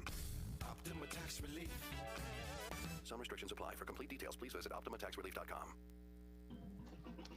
Get ready for the second period of play here at Advent Health Field. 14-7, Ottawa University. It'll be 1st and 20 after the hold by the Bulldogs. So Graves will have to his left Davis. Single receivers to the near and far side. Graves wants to throw, pump fake. Now he's in trouble. He's going to be brought down, and that'll be a sack and a loss of a couple back to the 31. And it's Colby Johnson again, Bob. I think he's going to get credited for the sack, as Graves never saw him. He was looking to this near side. They had Reed running a little out and up. And credit to Jacarl Davis. Got physical with Reed and was step for step with him. Didn't have any safety help either, as Jalen King was in the middle of the field, and Graves was really trying to go for the Hail Mary on the first play to start the second quarter, and expect them to take some shots here, knowing that they've got Reed matched up with the true freshman, Jacarl Davis. First sack of the afternoon by either squad. And here to the near side is Melvin Reed. Now we have play clock at 0, or did we have a timeout? We have a timeout. Casey, Melvin Reed has 4 touchdown receptions, leading the Bulldogs on the season for touchdowns. He is, with that size, 5'6", 140, he kind of makes you think of a Clarence Anderson. That or a Tyreek Hill, to be quite honest, yeah. Bob. Watching him on film, he reminds me more of him. KCAC Player of the Week to start the year, had a punt return for a touchdown, a kick return, and a receiving touchdown, and basically just had a highlight show in that first matchup against Sterling as he just torched that freshman secondary. But he can run good routes, and as you can tell, when he gets on those jet sweeps, not afraid to put his nose into the middle of the defense, can pick up some hard yards, and with a young quarterback back there with Graves, a true freshman, he's going to be looking to read as much as possible. But he's also got Ben Nickel on the other side. 2nd and 22 from the 31 of the Bulldogs. Shotgun. Graves wants to throw, and he's going to be brought down for another sack as that defensive line for Ottawa able to buzz through. That's a loss all the way to the 27, a loss of 4. Capron, Garcia, and I believe Showman got in there as well. As Graves just saw that pocket collapse on him. They're trying to go for some deep routes right now. Ottawa's still not playing with 2 high safeties. King has almost moved into a outside linebacker spot as they've rolled Colby Johnson towards the line of scrimmage along with Weston Davis. And they're putting a lot of responsibility here on their freshman, Jacarl Davis, on the near side, and then to Devin Johnston on the far side. But they're continuing to roll Reed out here as Jacarl Davis with no help here on 3rd down. 3rd and 26. And they'll get rid of it quickly to the back on the far side. Breaking a tackle is Davis. He's going to get first down yardage as he gets up to midfield. Is he going to... And they're going to give it to him as he gets to the Braves 46. Yeah, Colby Johnson's going to want that one back. So will Oscar Palacios, who had the second shot at him, unable to wrap up as Ottawa gives up 3rd down and 26. 27 yards on that one. And this is an issue that we've talked about many, many times, Casey, with this Braves team. Third downs have not been kind to this defense. There's no reason they should have picked up that first down there.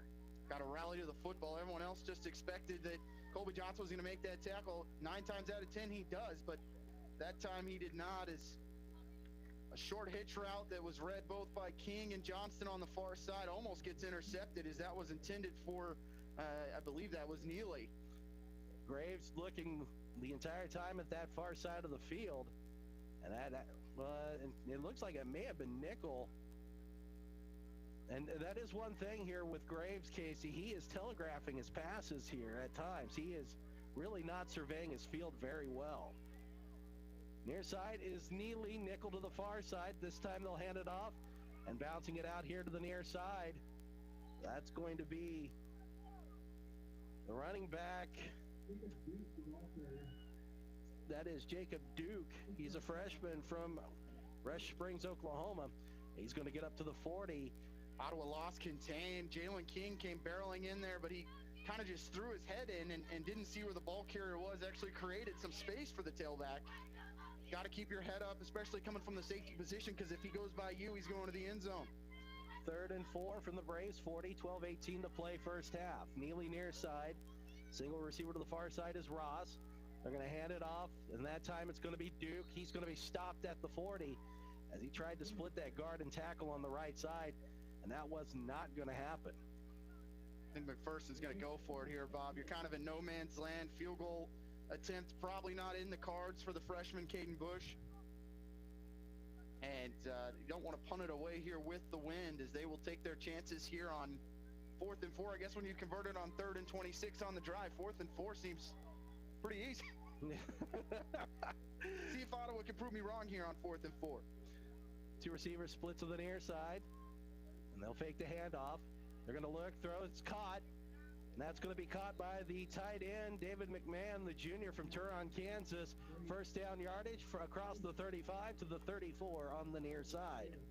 Ottawa's defensive line that time came straight up the field, and Graves just shifted the pocket to the left as Garcia is going to get a quick breather. We'll see Leland McKinney check in as McPherson putting together a nice drive here after the Ottawa touchdown. This is going to be the 10th play of the drive. It started at the McPherson 28 with 1:24 to go first quarter. Now 11:10 to play in the half. And near side, it'll be Reed. Single receiver, far side, pistol look. And that's going to be Graves. He wants to go near side. He's going to just dump it off. It'll be caught by Davis.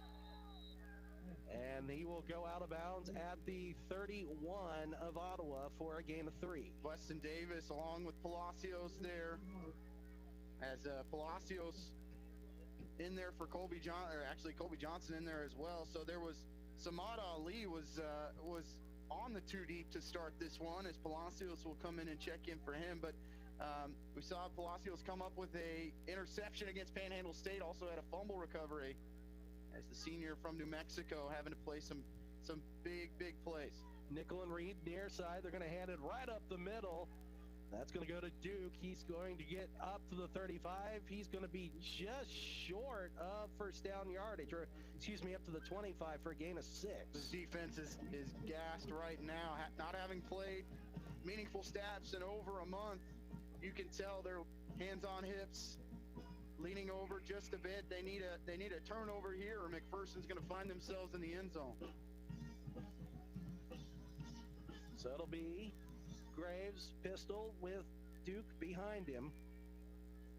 3rd and 1 from the Braves 25. They'll hand it off, and Duke's going to get the first down as he will be brought down at the 24. A gain of 1. Garcia makes the tackle, but I like the pad level from the tailback on that rush as he took the initial contact from Davis and continued to turn the legs and pick up enough for the first down. McPherson now up to the 13th play of this drive. And almost 7 minutes on this drive. Neely near side. Now we have a whistle. Ball may have been blown out of position. 9:28 to go. 14-7 Ottawa. Pistol again. That's going to be Graves. Will fake the handoff. Looks, throws, wants a man in the end zone. It's broken up, incomplete. What a play back there by the Braves secondary. Devin Johnston on the coverage as he was joined. That was intended. I'm sorry. Keaton Rickard also in on a little bit of coverage that time as well. And you know that nickel will go up and get it. They've got 2 or 3 receivers that can go and make a play on the ball, and probably the Graves put a nice pass up there, just a good defensive play to knock it away by Ottawa. So to bring up 2nd and 10 from the Braves 24. Ball at the near hash. Neely near side. Ross to the far side. Pistol. Duke behind. Graves. They'll hand it off. No, he's going to keep it himself. Does Graves. The Braves absolutely all over that like a pack of dogs on a 3-legged cat. And that's a loss of yardage back to the 26. A loss of 2. Grant Goldman. Weston Davis there on the tackle after Garcia blew up the tailback. That's not a good feeling for a tailback when you don't get the football and the defensive lineman gets a free shot on you, as Jacob Duke's going to remember where Jacob Garcia is on the field. So it'll be 3rd and 12, 8:43 to play. And look for Melvin Reed bomb on a post or a slant here. Still single coverage as they've started to move Jalen King out a little bit. So Reed here to the near side, single receiver far side. Graves looks, throws over the middle. That's a wobbler. He's got it wide open. It's caught. Touchdown Reed as he slanted in from the near side to the middle of the end zone. And the Braves absolutely lost containment on that. And that ball by Graves really was not a good one, but he was able to come back for it. And just no help on the inside that time. Davis was in single coverage. Reed runs the post to the middle of the field and had plenty of time to make that grab. That ball hung up there because of the wind. And the extra point hits the upright, and it's no good. So the Braves will hang on to a 1-point lead, 14-13. 8:26 to play. We'll take a 30-second break. You're listening to Braves football on 1220 and 103.7 FM KOFO. When was the last time you gave someone you care about a gift just because? It's not their birthday, not a holiday when they would expect it. It's just another day. And they're getting a new set of earrings, a new bracelet, a new ring, recreated from a family heirloom.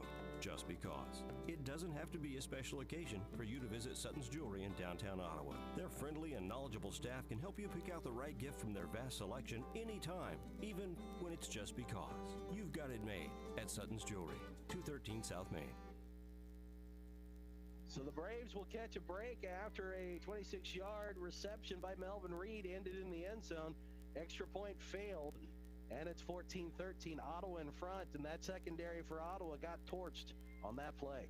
Carl Davis had done a pretty good job, but Melvin Reed showing the speed, went by him on the post, and no one playing outfield for the Braves at the safety position. I think King got caught with his eyes in the backfield. And now Ottawa will step onto the field for the first time in the last 8 minutes. We'll have to go into a strong wind coming from the south. Braves have not been on the field offensively since the 2:31 mark in the first quarter. We are 8:26 left to play in the half as the Bulldogs will kick it away, and that'll be into the end zone for a touchback. So now Ottawa has got to find some rhythm offensively, Casey, but they've got to run some clock to give this defense a rest.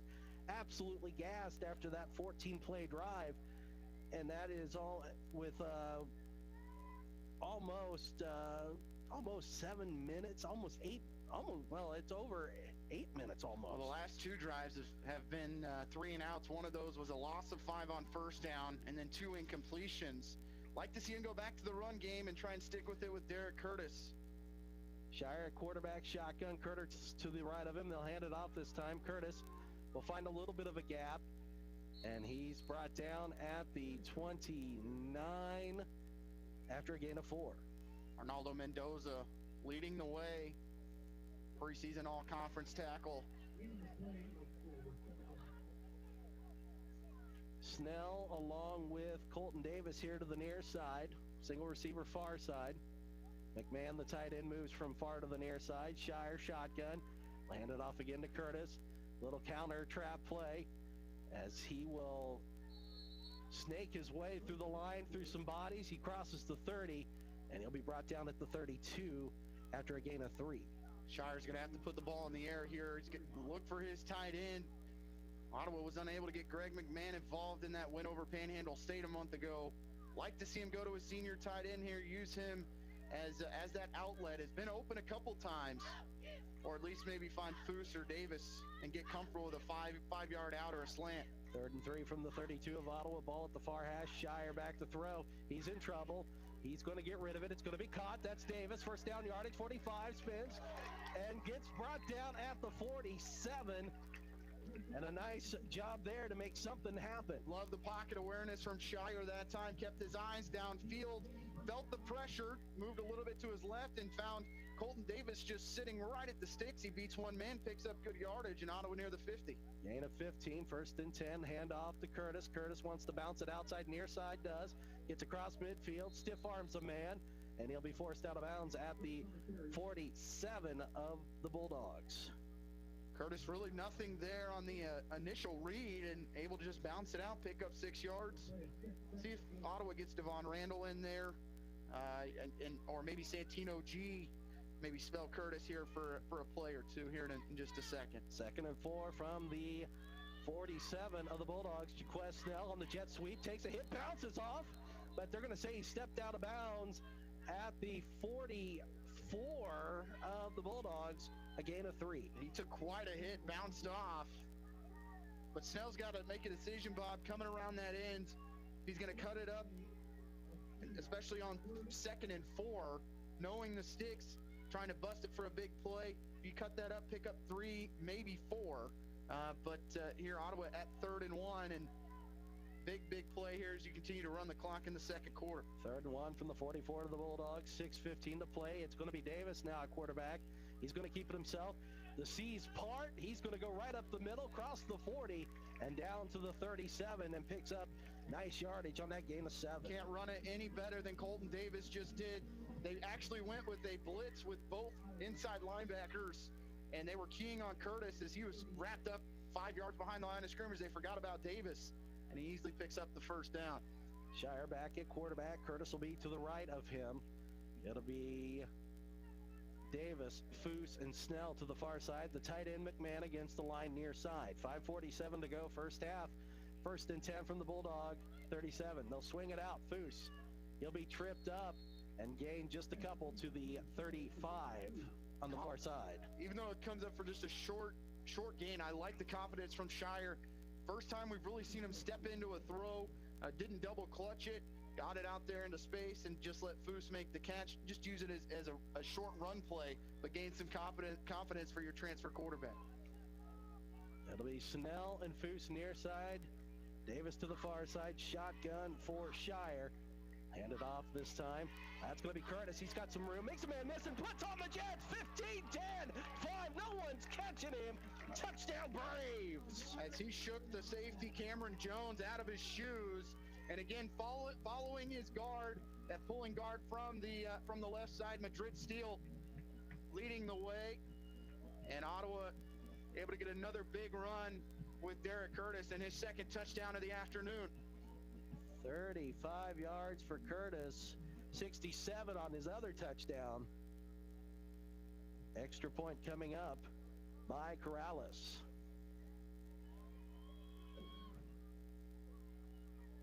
Snap is good, kick is away, and it's true. 21-13, Braves in front, 5:03 to play in the half. We'll take a 30-second break. You're listening to Braves football on 1220 and 103.7 FM, KOFO, and KOFO.com. It's never too late to become who you're supposed to be. However, sometimes you may need a little help. Ottawa University can get you there. Their faculty and staff are dedicated to preparing graduates for a lifetime of significance. With dozens of degree programs, including accounting, engineering, human services, and marketing, as well as graduate degrees in business administration and education, Ottawa University will prepare you for whatever or whoever you want to be. Don't wait. Get started today. Find out more by visiting online at ottawa.edu. 21-13 Braves in front after a 35-yard touchdown run by Derek Curtis. Electric running back there. One cut, took it to the house. No one was going to get him. Well, Curtis committing on that play just to make the one cut, but he was in space with just the safety remaining, and credit to the offensive line. McPherson had brought a blitz on the inside, and Curtis made the Bulldogs pay. 8 rushes for Derek Curtis, 127 yards today so far in the half. And those 2 touchdowns is Corrales trying to set it up and keep it on the tee. It is 6-0 Bethany over Sterling, 14-7 Southwestern in front of Kansas Wesleyan, and 13-0 Tabor in front of St. Mary. The kick by Corrales held up in the air, taken at the 25 of the Bulldogs, and up through the hash marks goes the returner for McPherson, and he'll take it to the far side of the field. That was Kyle Brooks, and he is up to about the 30, that's where they'll be, the 36 of the Bulldogs. Another key, Casey, on that drive, the Braves were able to keep the defense off the field and give them a little bit of a rest. Oh, you're exactly right. Gas defense had been on the field for a long time. I mean, it's showing in the stats, time of possession was at 16 minutes.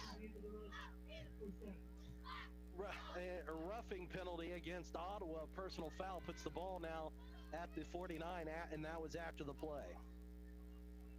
So they'll start in Ottawa field position, or on Ottawa side of the field with the 49. They'll hand it off. Taking it up the middle is Jamichael Turman, and he will gain a yard, maybe 2. They'll give him 2 to the 47. Garcia in there on that tackle. Colby Johnson also in there. Big possession here for OU defensively. As you've already been given McPherson a short field. Like to see him get off the field here on hopefully force McPherson into 3rd and long, make him put it in the air. And again, Carl Davis on top of Melvin Reed here on the near side.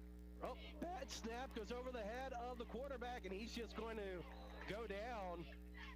And the Braves, we're going to have a late flag for roughing because the quarterback went down, and the Braves jumped on him afterwards. Absolutely ridiculous play there. He'd given himself up. That's a tough play, knowing that the quarterback made the decision much later than he needed to. And that's a tough break for Ottawa, I think, Bob, because tell you what, the quarterback didn't give himself up to the very last second. Samad Ali with the personal foul. So 2 PI calls on this drive. Yeah, personal fouls are killing Ottawa here. Or excuse me, yes, personal fouls, not PIs, not pass interference. Ottawa now up to 45 yards in penalties. That's the third one. 1st and 10 from the 32 of Ottawa. They're going to float one here to the near side. And playing center field was to Carl Davis, who's going to intercept that pass from Graves as that one hung in the wind. Graves may have taken a shot. He was slow to get up, but the Braves will pick it off. Nice job by Carl Davis, knowing there's no one around him, able to corral that one in. That sometimes can be the toughest interception to make when you're all alone and knowing that you're the only one that can make that interception. Ottawa's going to be pinned back here at their own 4-yard line, but they get the turnover, the third of the game. 3:49 to play in the half. I think that's the second turnover of the game, excuse me. They will have it at their 4. This is a territory where you got to be careful. Curtis will be to the right of Shire at quarterback. 2 receivers far side, 1 to the near side. They'll hand it off to Curtis. Curtis dances around. He'll push past the 5. He'll be up up near the 10 and brought down at the 11. Gain of 7 on 1st down. If Ottawa can pick up a 1st down here, even if you don't score on this possession, knowing that McPherson gets the football to start the 3rd quarter, not allow them to get the ball back here with 3:22 and the clock running as it's 2nd and 3. 3:19 to play. Ball at the 11 of Ottawa at the near hash. Shotgun against Shire, man in motion, Foose. They'll hand it off. That's going to be Curtis. He's going to push, but he will be brought down after a gain up to the 13 of 2. It'll be 3rd and 1. McPherson only with 1 timeout left, Bob. I think if they're able to get a stop here, they'll use that timeout, give themselves another opportunity. So 3rd and 1 coming up for Ottawa. Davis will move to the near side. It'll be Foose and Snell far side. Curtis, who looks like he may have had his sleeve ripped off his jersey because his shoulder pad is hanging out. Oh, no, it's not ripped off. It was just pushed up. Those Adidas jerseys, Bob. 3 stripes.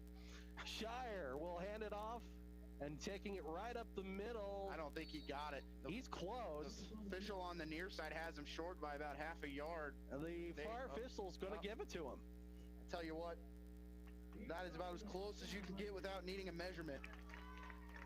So he gets that yard to the 14. The McPherson defensive line, though, has their hands on their hips, Casey. I want to keep an eye on that because that's a universal sign for being gassed as it's 1st and 10 from Ottawa 14. Shire, again, will hand it off to Curtis. Curtis makes a man miss, finds a little bit of a gap, dances around. He will, for all of his effort, pick up 2 yards to the 16. To keep the clock running, dealing with that wind in your face. $1:50 to play here in the half. Braves with a 21-13 lead. Coming up at the half, we'll talk with Ottawa University Braves women's head basketball coach Tarnisha Scott. And we will also break down first half. We'll get you some scores. And a lot coming up here at the Braves halftime. 2nd down and 8 from the 16. Shire will hand it off.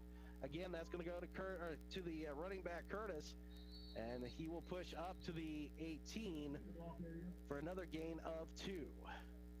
McPherson seems content on just letting this clock run here, and Coach K will happily oblige. And now it looks like we do have a timeout taken. But why wait another 10, 12 seconds in that case? As now Ottawa could potentially run this clock under 25 seconds once we get there, Bob. But you mentioned that interview with Coach Scott coming up. We're only 9 days away as Ottawa tips it up against Barclay College here at Wilson Fieldhouse. Just 3 or 4 weeks away from conference starting, as well as Braves men's basketball team was in action today as they were scrimmaging a closed-door scrimmage with Mid-American Nazarene as the Braves make the jump to Division I as the NAI goes and merges those two divisions. The top 25 came out this week, Bob. Ottawa at number 14.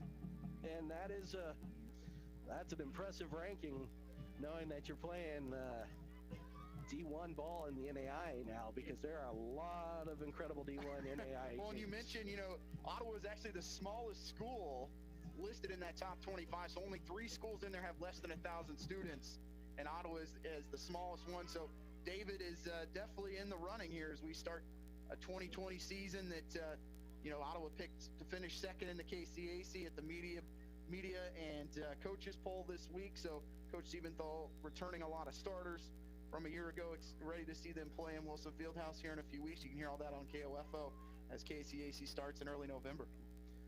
So it'll be 3rd down and 6 with 1:05 to go. Davis will be back at quarterback. McPherson with 10 in the box right now. Single receivers, far side of the field. Davis is going to just keep it himself, taking around that far side. He's got some room. He's up to the 25 and brought down at the 31 of Ottawa. 1st down yardage. And again, keying on Curtis, they actually brought Snell in motion. And Davis finding a seam, picks up enough for a 1st down on 3rd and 6. And Ottawa could run this clock out to finish the half if they wanted to. I don't expect them to put it up in the air. They've hardly done it all day, Casey. I don't know why 12 yards. I don't know why they do it now. It is a gain of 13 on that one. It'll be 1st and 10 from the 31 of Ottawa. Davis. You'll have Curtis to his left. Double set receiver to the near side. Single receiver to the far side.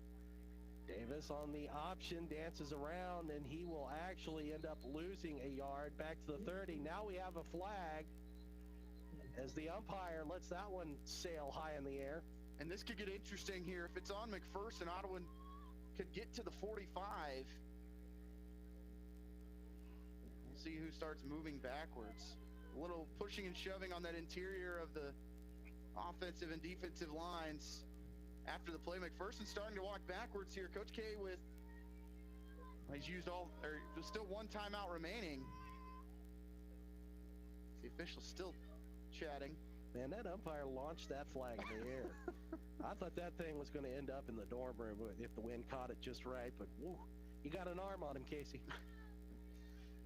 They're still discussing what this penalty is. Well, you wonder if there could be an ejection involved as well. That's the situation you see sometimes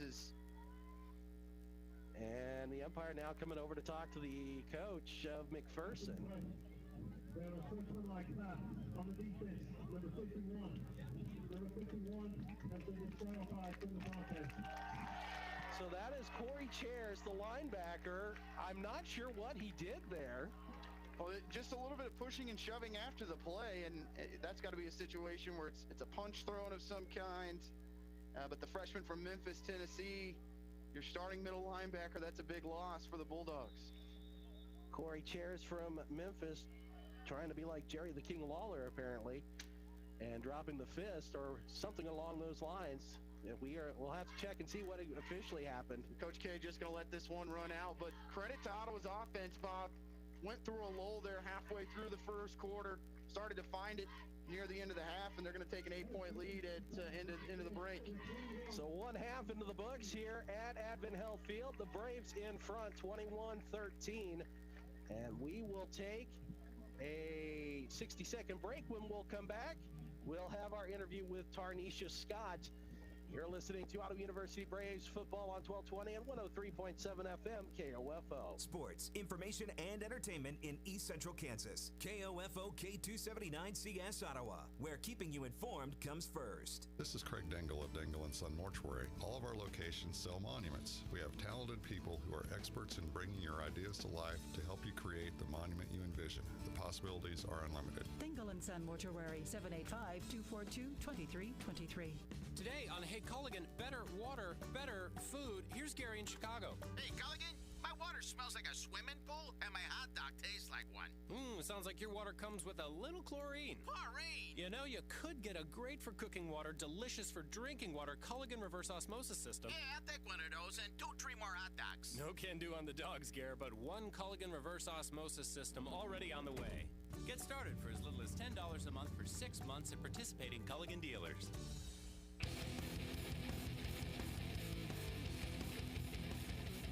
Welcome back to Braves Halftime here on 1220 and 103.7 FM KOFO, KOFO.com, also on OttawaBraves.com. And I'm very excited to bring on to halftime this week Coach Ternisha Scott with the Ottawa University women's basketball team. Coach, thank you so much for taking time out to be here. No problem at all. I'm excited to join you. It's exciting times for the women's basketball team, obviously with a new coach and a new vision in a sense. What brought you to Ottawa University and what attracted you to the program? Well, to be honest with you, Bob, Ottawa possesses a lot of the same core values and beliefs that I do as well, just as far as them being a Christ-centered university and, you know, being very committed to development of the overall person, you know, and not just a student athlete. Those are things that I am committed to. You know, I want to be an influence, not just on the basketball court, but, you know, in their life, you know, for the rest of their lives. And with that said, how did you come about the opening? And where you did someone say, hey, you know, there's this place up in Kansas, you may not have heard of it before, but it might be something to look at? Or I mean, how did you come about that? You know, if I'm being really honest, let's just say it was God ordained. I actually was just searching around online, and I saw a great opportunity, you know, for a university that was a reflection of, you know, my core values, and somewhere that I thought would be a great opportunity. And I applied, and doors, you know, opened, and an opportunity presented itself, and I'm excited that it did. It is really kind of great, weird, beautiful, the way God works sometimes when it comes to opening those doors. And you've landed here and started off quickly with bringing in players. So what was kind of your first thing you wanted to do when you took over as head coach?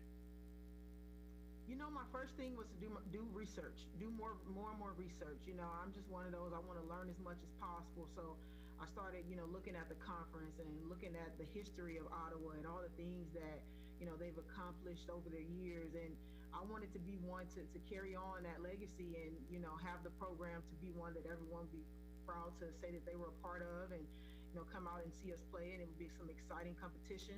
So the first thing I did was research, and then very, very soon after that, I had to start recruiting because, you know, we didn't have a lot of returners coming back. So obviously to play this game, you need players, right? So I started recruiting very, very quickly after getting the position. Was it a hard sell to bring in new recruits, or were you able to, was it really kind of an easy sell job in a sense? It was difficult. It was challenging. It was challenging in a sense, I mean, because we were dealing with a lot of unusual factors. You know, we were in a pandemic. I was recruiting virtually and online and not being able to kind of go out and see people and have in-person conversations. So that was a challenge, but, you know, it's not one that I don't think I wasn't prepared for, you know. And I think most people that you talk to and the type of kids that I want to bring into this program are kids who are going to be excited about an opportunity, not only to play basketball and compete at a high level, but also to get a great education. So those are the kids that I went after. And, you know, once I, you know, got a great target market involved, then the sell was pretty easy after that. For players that were returning, were there any challenges for you with connecting with them or with them understanding what your vision of the program is?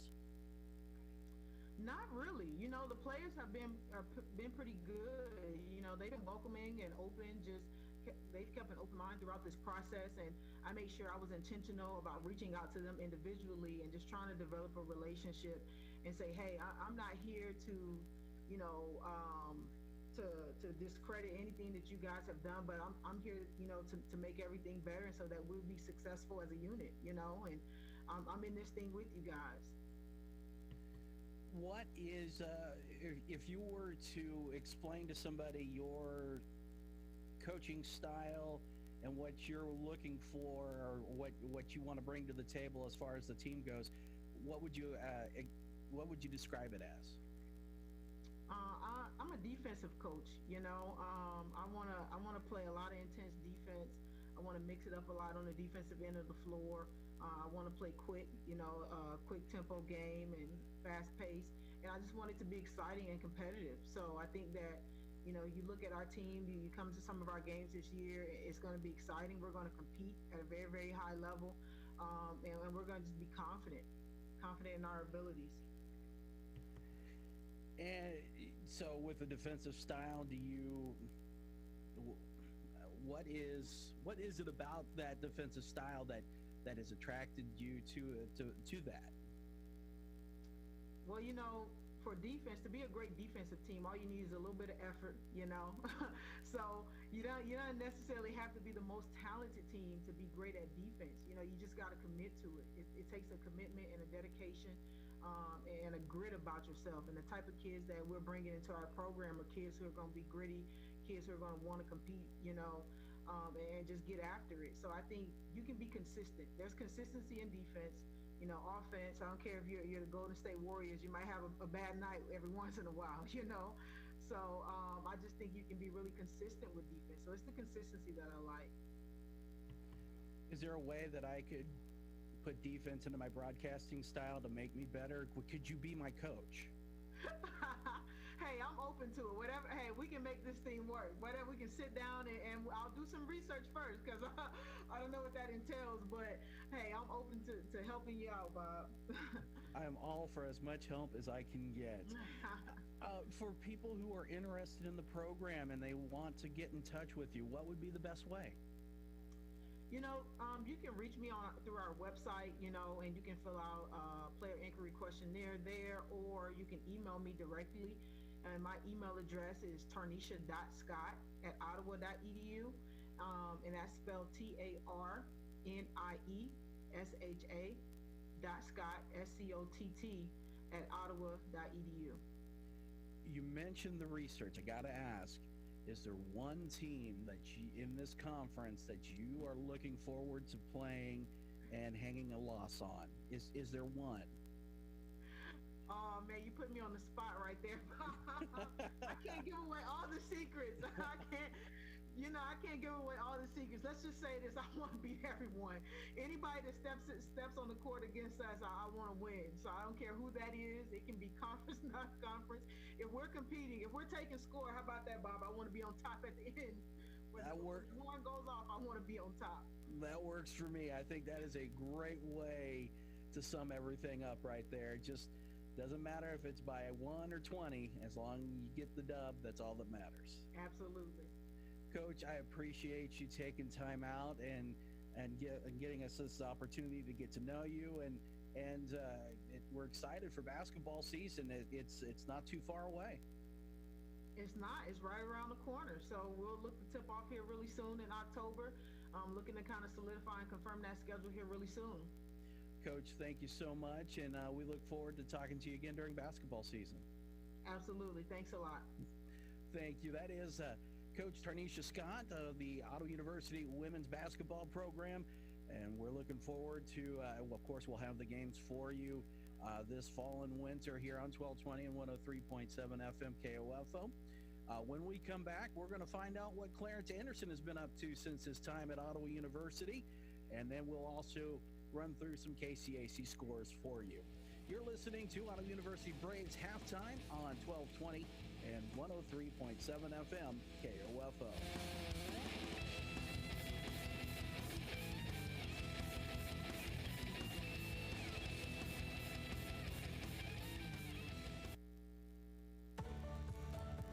With thousands thousands of locally owned Napa stores across the nation, chances are that wherever you call home, we do too.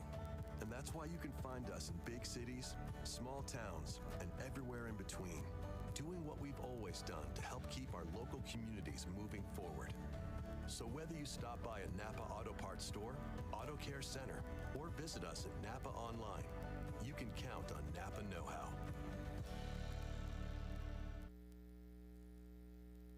Back at Advent Health Field, Bob Johnson with you. Casey Weeder will join us again here in just a little bit. 21-13, Braves in front of the Bulldogs. Right now we're going to talk with esports head coach Max Wood, and we've been having a fascinating conversation while we had our interview with women's basketball coach Tarnisha Scott going on, and Coach Woods here is esports, and you know, for people who may not understand what esports is, kind of give them a brief primer. Yeah, so I think the best description of what esports is it's just competition at the digital level, right? As simple as possible. I think people like to try to summarize it as a video game or something like that. If it's competition in any form on a digital plane, whether that's computer, iPad, iPhone, whatever it is, that is esports. The digital world has exploded, like we talked about, just in the last few years. People are ditching traditional cable and satellite TV and going digital. Just everything between laptops and the iPads, the video games. This is the wave of the future, and this isn't something that's going to go away. Yeah, it's only going to keep increasing. I mean, I can just attest by what the investment the United States has made at the collegiate level is it's going to continue to grow, especially as more and more people kind of figure out just how big it really is. So how do you guys come about on which games are going to be the ones that are going to be competition games? Great question. It almost starts at the developer level. So the actual individuals and companies behind creating the games will specify and help kind of set up the systems that we need for there to actually be a competition. So thankfully, most of those questions are kind of answered at that level, at the organizational level, and then they pass that information down to the colleges and the teams and the competitors, and then we kind of take it from there. And then the recruitment begins. You got to go out and if we were talking, it's just a fascinating process on how you go to find students to recruit. And if you wouldn't mind, let our listeners know how that works out. Yeah, so I think the best explanation, and just kind of understand the amount of data, is it would be as if we had 50 Ottawa Braves football fields in front of us, and we had thousands of kids playing live, and we were up in the box, and we were looking over those 50 fields and watching every single one of those players play, and we were gathering data on every single player out there. And so we kind of take that, full force, and we kind of just develop our own data API to kind of track stars or standout players, just kind of how like a football player has, yards per catch or yards after contact, right? We have all those sort of data analytics that we look for ourselves. And so we just, we take that full force on the digital front, and we just collect as much data as we possibly can. And that's where the real fun begins, is after we get all the data. Well, and then you are kind of like the Billy Bean of this world. That you're an analytics guy. This was not even really a gamer guy per se. As you were telling me, you came on board looking to look at the data to bring in the right people, and man, you were hitting it out of the park. Well, I have a fantastic team. I think it's just like it's a draft war room, right? Is that the person that maybe is making the phone calls, maybe will get all the credit, but it's really about the team behind me. I have about 8 to 9 different people internationally, whether I have a guy in Colombia, I have a couple people in Canada that are all collecting data for me, giving me personal opinions on the future of some of these players. And so it really is a team effort. And so while I may be the person that is the face of it, I cannot stress enough how important my team is and how great that they are to help with just kind of building the foundation for our program. And to let people know, you're not just playing other NAIA schools. You guys are in competition against the big boys. And not only that, you're holding your own. You're coming away with some massive victories. Absolutely. So we play a lot of SEC schools. Call of Duty in particular is a big so Call of Duty actually translates really well into a football population. So the big SEC schools who have large football populations will also have large Call of Duty teams. So the direct comparison. So today we're playing Texas A&M, who's the reigning national champion from 2019. And so we brought in some kids here for fall 2 that we really think have a genuine shot at dethroning the champion and kind of helping us establish our own little dynasty here. What time does that get underway, or is it underway now? It's going to begin at 4 o'clock, so we have this interview, and then I'm literally running back to the arena to get the boys all settled up and get everyone on the same page. And if people want to check that out? Yeah, so we stream on Twitch, so that's twitch.com, twitch.tv, and then it's Braves _esports. And if there are people who are interested to learn more about the program, or kids who are interested in the program, want to come and take a look, how do they get a hold of you? How do they get a hold of anybody here to do that? So I think the easiest way and the most traditional way is to go through our athletic website. To go to the athletic website and grab my phone number or email from there. We actually have a kid that's traveling 8 hours right now, and he's checking into a hotel. That's a future recruit for spring 2021, who got a hold of me, through our website. So give me a call, give me an email. All of that stuff is available on our public website, and that's the best official way to get a hold of me. So what has been the most satisfying thing for you as head coach right now for this team? I think I'm finally seeing our program develop the winning culture. I come from a long line of winning. I've won all of 2019. And so to come here, I think my biggest fear was that it was going to take us a while to develop the right culture, and to see the guys come in here and really embrace, what it is to be, an Ottawa Brave, esport athlete. That has been just, it makes the journey entirely worth it. Well, and you have, I would say, a world-class facility in the Peters Auditorium with what has been done. That there alone is just, if you haven't been there, you got to go check it out. It's just incredible to look at. Absolutely, and I mean, the investment by the school that's been made in there really sets us apart. And so that's been such a blessing to kind of come in here and immediately start recruiting for spring, is to be able to say, hey, not only are we a great program and not only do we have great staff, but you're coming to play at not just a computer lab in some sort of, small classroom. You're coming to play at an arena. Well, and it's not just for gamers, too. You've got that production side, so kids who are interested in production and learning all those different things, it's another opportunity. Absolutely. So we have about over $900,000 invested in our production studio, and that's from everything from IP cameras. So those are the cameras that you commonly see on the NFL for like goal line cameras. So we have like over 25 of those. We have on-stage cameras for people walking around doing production, and we have a casting booth that's actually elevated above the arena. So our casters are actually being videotaped with the backdrop being the entire arena. So we have just tons of cool opportunities for people that are interested in the scene and in the industry to be able to come in and just experience what it's like to, be able to produce and be involved in such a high level environment. Right now with COVID, are people able to come in and watch, or is that... It's still, so we promised everyone that we wouldn't let anyone in, unfortunately, even though we've had tons of kids from all the different sports want to come in and watch us play. I think we're going to hopefully review that come spring, but right now we said no spectators. All right, well, real quick, your game, is there a game that you enjoy more than the other? I hate to say, I haven't played games in such a long time.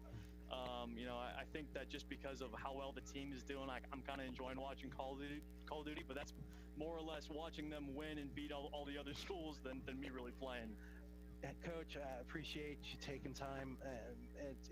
First of all, just absolute fascinating, just the whole esports world, the technology in that, and for an old codger like myself, I'm captivated with it. I think it's fantastic, and for kids who are listening, it's worth checking out, especially. It's worth just coming through. We have tons of local guys actually coming through, and we just have them trial in the space, just to be in the environment, to hear the music, to be on stage with the lights. It really lets them know that maybe their passions can be a reality, right?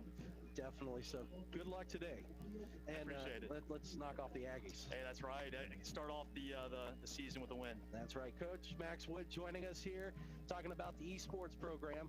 We'll take a 60-second break. When we come back, we will be ready for kickoff. Braves in front at the half, 21-13. You're listening to us on 1220, 103.7 FM KOFO, and KOFO.com. Also on Braves.com, Hey, what's up, music lovers? This is Kelly Clarkson from The Voice. I am so excited for the new season with John legend Blake Shelton, plus this super amazing, incredible Gwen Stefani. Oh my God, it's going to be so much fun.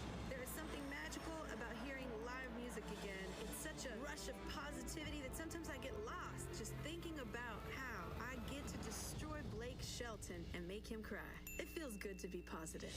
Don't miss Kelly Clarkson on the premiere of The Voice this Monday on NBC. Now that you're out and about again, there's a better chance you may need us sooner than later. At CarStar Ottawa, our lobby is open and we're ready to take care of your vehicle with convenient and trustworthy repairs. Call 242-8916 CarStar. Stay safe and relax. We'll take it from here. It's never too late to become who you're supposed to be. However, sometimes you may need a little help. Ottawa University can get you there. Their faculty and staff are dedicated to preparing graduates for a lifetime of significance. With dozens of degree programs, including accounting, engineering, human services, and marketing, as well as graduate degrees in business administration and education. Ottawa University will prepare you for whatever or whoever you want to be. Don't wait. Get started today. Find out more by visiting online at ottawa.edu. Welcome back.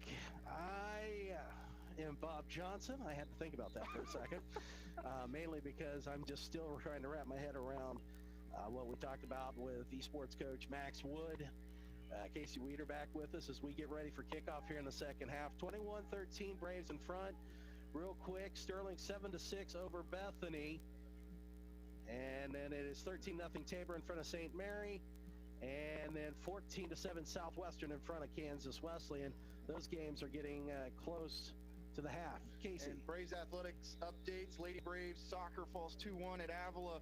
Men's soccer, though, at the half up 4-0 on Avila, looking for their first win of the season, first win in KCAC play, and potentially first win for head coach Edward Maya. So we'll keep you updated on those finals as the day goes on. All right, the Braves will kick it off, and it'll be a squib kick that'll be taken by and up back at the 35. He'll get up across the 40, near the 43, where the Braves will finally pin him down.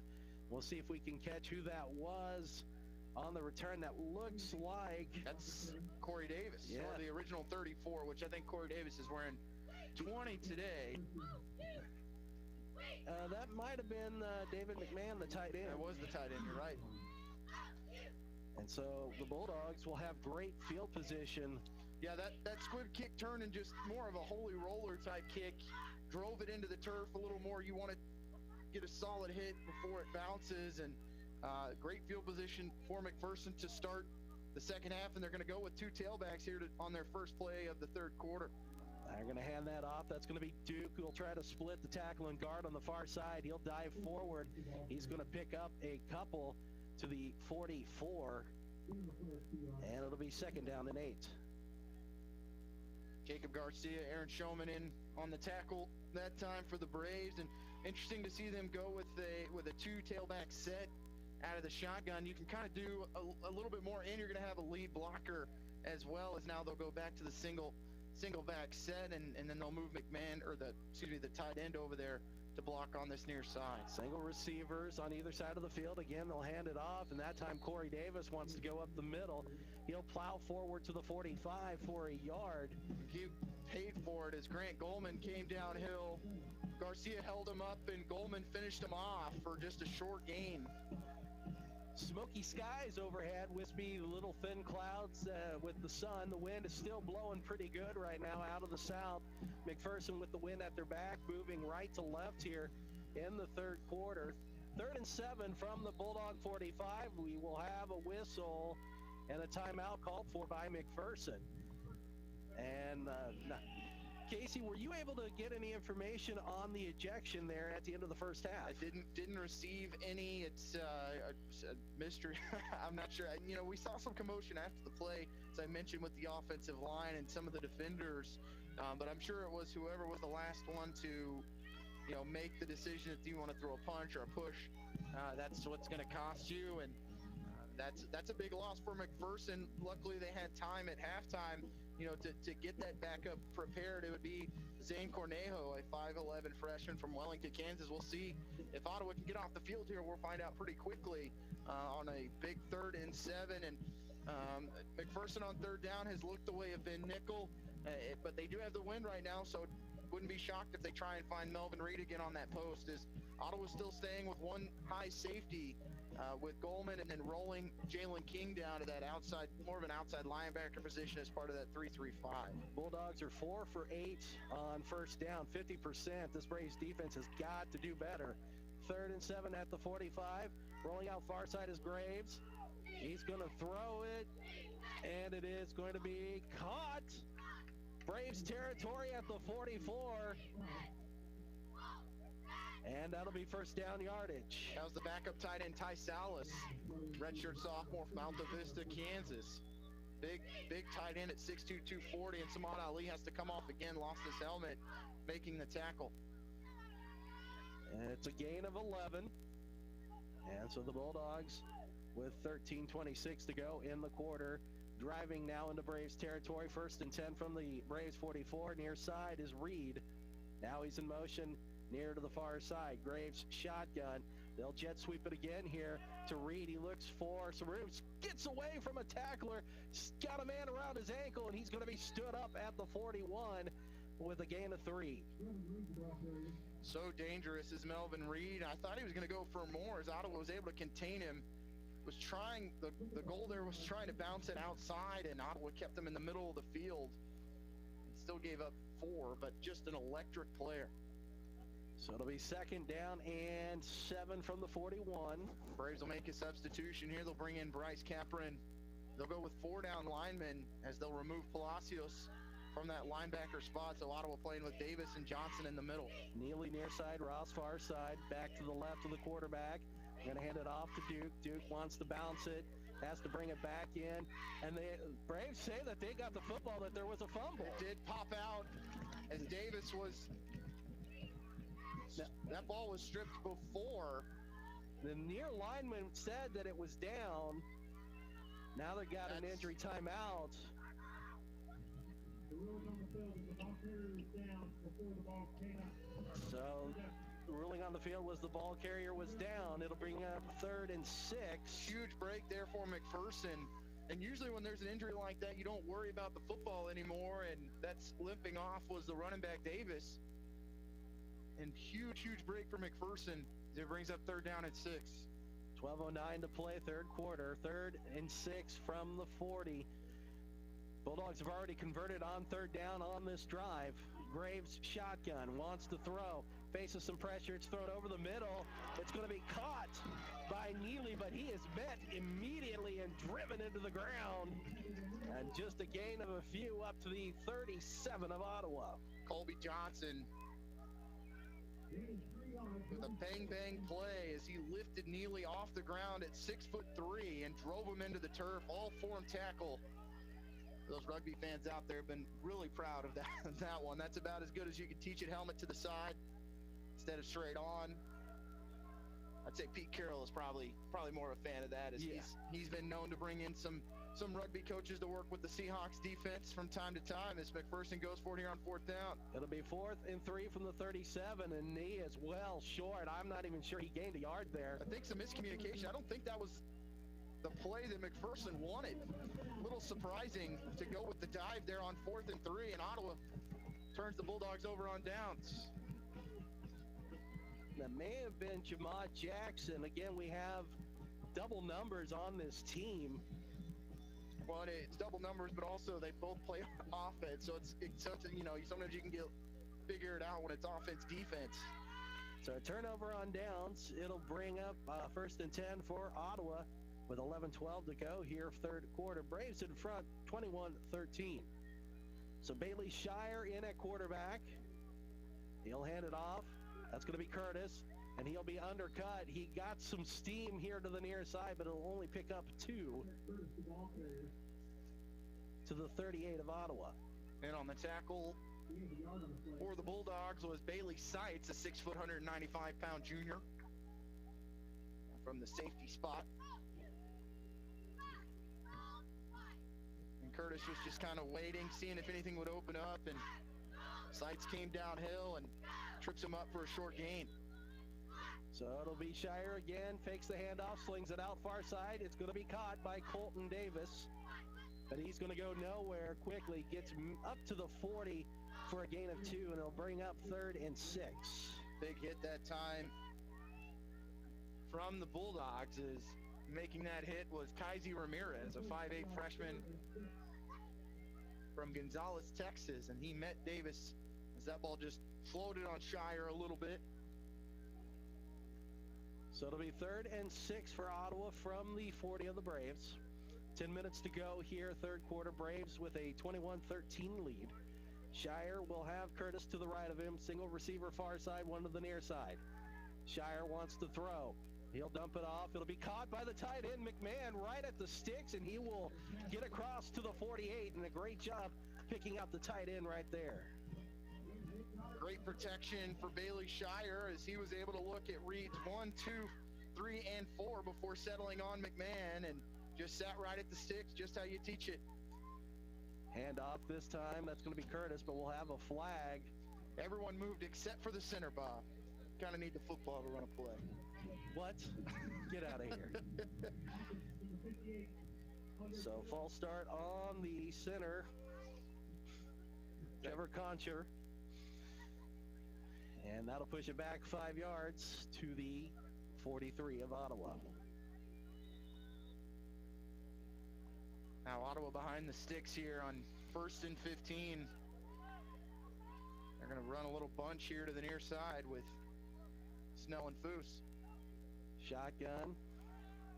Hand it off to Curtis. He'll bounce it outside. He's got plenty of room to run. He's to the 45 of McPherson, the 40, and he'll be forced out of bounds across the 35 to the 32 of the Bulldogs, and a nice run there. McPherson has a player down, Bob, on their sideline. I believe that's the corner on the far side. Ottawa's going to run quick, though, and Bulldogs will have to run a player on. 25 yards on the carry. It'll be 1st and 10 from the 32 of the Bulldogs. 9:15 to play third quarter. Shotgun. Shire will have 2 receivers to the near side, one to the far side. Curtis to the left of Shire in the backfield. Shire steps up, wants to throw, fires a bullet. It's almost picked off as that one was to no one nearby. They're going to say it was intended for McMahon, but McMahon was at least 5 yards away from that. That was Bailey Seitz' ball to intercept. James Solomon was bearing down on Shire on that play. Might have rushed it a bit, but McMahon hadn't even broke out of his route yet to look back. And luckily, Seitz unable to hang on. 2 receivers to the near side, Foose to the far side. Shotgun for Shire. 2nd and 10 from the 32 of the Bulldogs. Hand off to Curtis. Curtis is going to get tripped up after gaining just a yard. Got an arm around the ankle. Did the Bulldog Bailey Seitz. And it's Drew Labertu again, the spreadshirt sophomore from McPherson, Kansas, not fooled on the read option as he stayed home, kept contained. Another player from McPherson, Kansas. And again, 2 receivers to the far side. Single to the near side is Doles. 3rd and 9 from the 31 of the Bulldogs. 8:28 to play, third quarter. It's going to be Davis back at quarterback, and that one was thrown low as he faced a couple of men right into his face, and it'll bring up 4th down. Ottawa looking like they're going to go for it there. McPherson brought the blitz again from the interior, and no one picked up the blitzing linebacker. That was Colin Goring. Excuse me, Colton Davis. I might have called him Connor. I apologize for that. We are not perfect in this booth. So an empty backfield. It'll be Shire in at quarterback. 3 receivers near side, 2 to the far side. Caught by the tight end at the 15 and down to the 10 of the Bulldogs. Great job there by Shire. He is making great friends with the tight end, Greg McMahon. It's a good place to start if you're Bailey Shire, as McPherson brought the blitz from the outside linebacker spot. That was Goring bearing down again on Shire. Stayed in there, delivered a great ball. Shire will hand it off to Curtis. Curtis wanted to go right up the middle, and the Bulldogs had none of that, as that'll be a loss of a yard. That's the big man, Taylon Garland, in the middle there for McPherson, the nose guard. Not fooled, and when Shire's in the game, if you see Ottawa running that read option, you have to think it's going into the hands of Curtis. Snell in motion near to the far side. Shire will float one up, and it's going to be caught. Touchdown, Derek Curtis in Ottawa University. Just a swing route. That time that Curtis just decided to take up the sideline and couldn't have put a better touch on that if you're Bailey Shire, and put it right in the breadbasket. Linebacker never turned around. What a nice throw there by Bailey Shire. And the Braves looking to make it 28-13 if this extra point goes through by Michael Corrales. Snap is good. The kick is away. And it's good. 28-13, Braves in front. 7:34 to play third quarter. We'll take a 30-second break. You're listening to Ottawa University Braves football on 1220 and 103.7 FM KOFO and KOFO.com.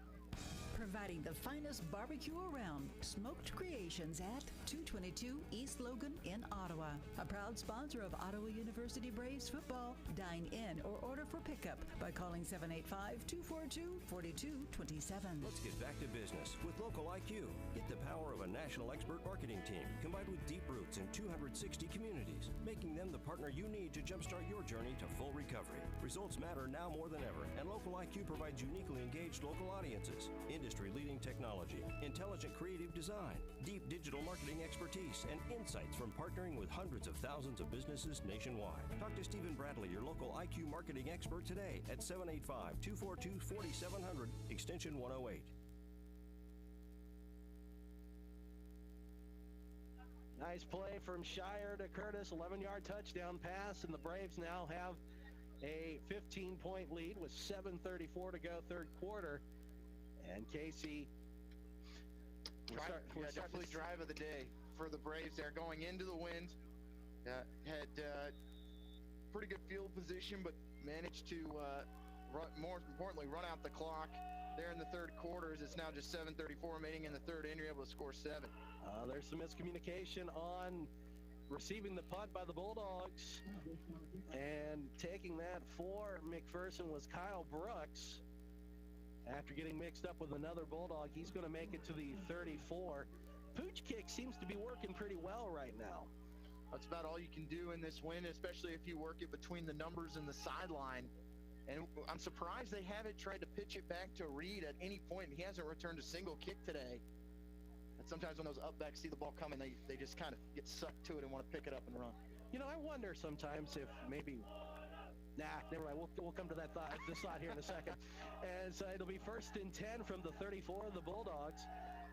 It'll be Graves, shotgun, one back to the right of him. 3 receivers near side, one to the far side. They're going to want wide receiver Neely, who had great coverage. The turf monster, though, ended up catching up with the defensive back. And Jacarl Davis, Bob, cramping up at the end of that play, is going to come out. Luckily, that ball was well overthrown, or Neely's walking into the end zone.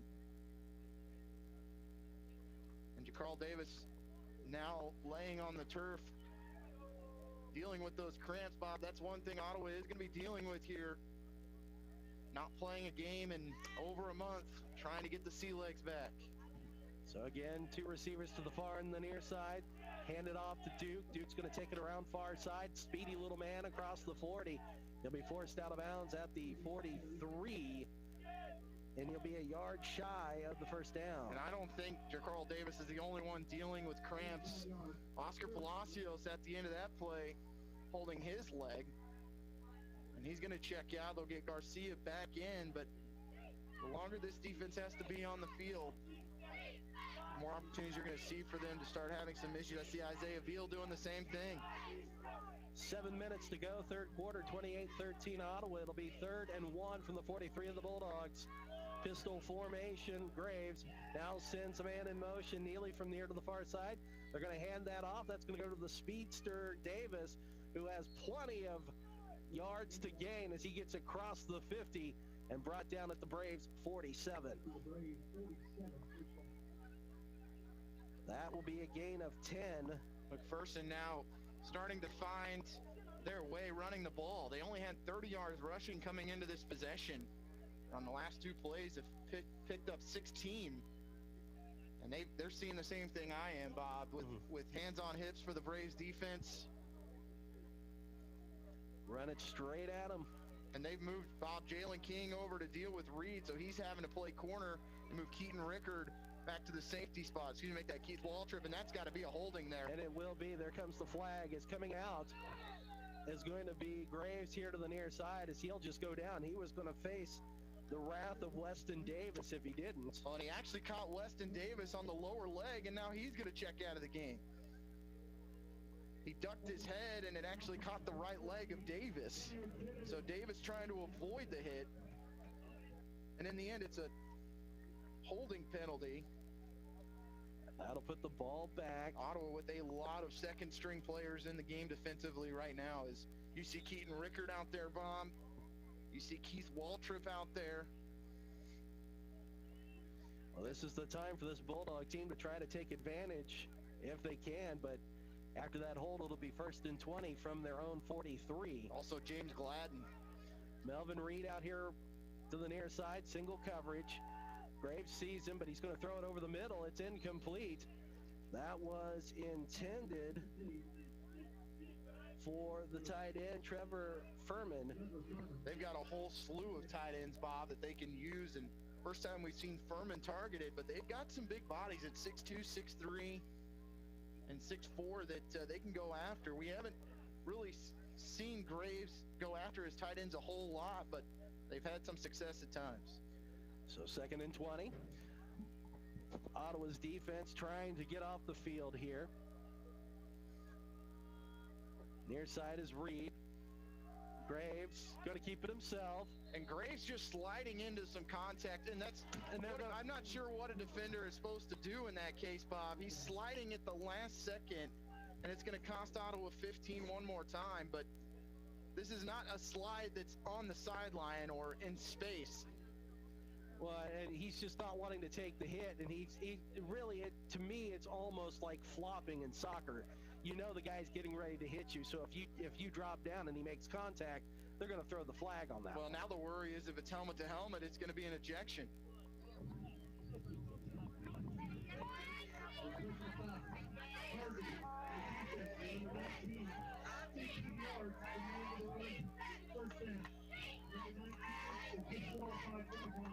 And so now an ejection for Ottawa with 5:37 to play here in the 3rd quarter. That's Keaton Rickard. And there's nothing he could have done on that one, and I am going to tell you right now, that is a bogus call. That's a big loss, too. That's your starting, what Ottawa has listed as their defensive end here, but Rickard more of an outside linebacker. But that's the senior from Tonganoxie, and if Ottawa finds a way to win this game, they've got Bethel next week, and Rickard will be out for the first half of that one. So that's first down yardage to the 42 of Ottawa now. Hand it off. Duke will go right up the middle, and no gain on that one. And that also bailed McPherson out. It was going to be 3rd and very long. And instead they get 15 and find their way over to the Ottawa side. But, yeah, that's a really tough break for Rickard. Nothing you can do in that situation. Well, I mean, I understand that you're going to want to protect the quarterback, but as an official, you've got to make a judgment call, and not everything is going to be intentional, especially if he's going down at the last second with somebody coming in. And we'll wait to see if they will reset the play clock here as that ran down to 0. And they'll reset it.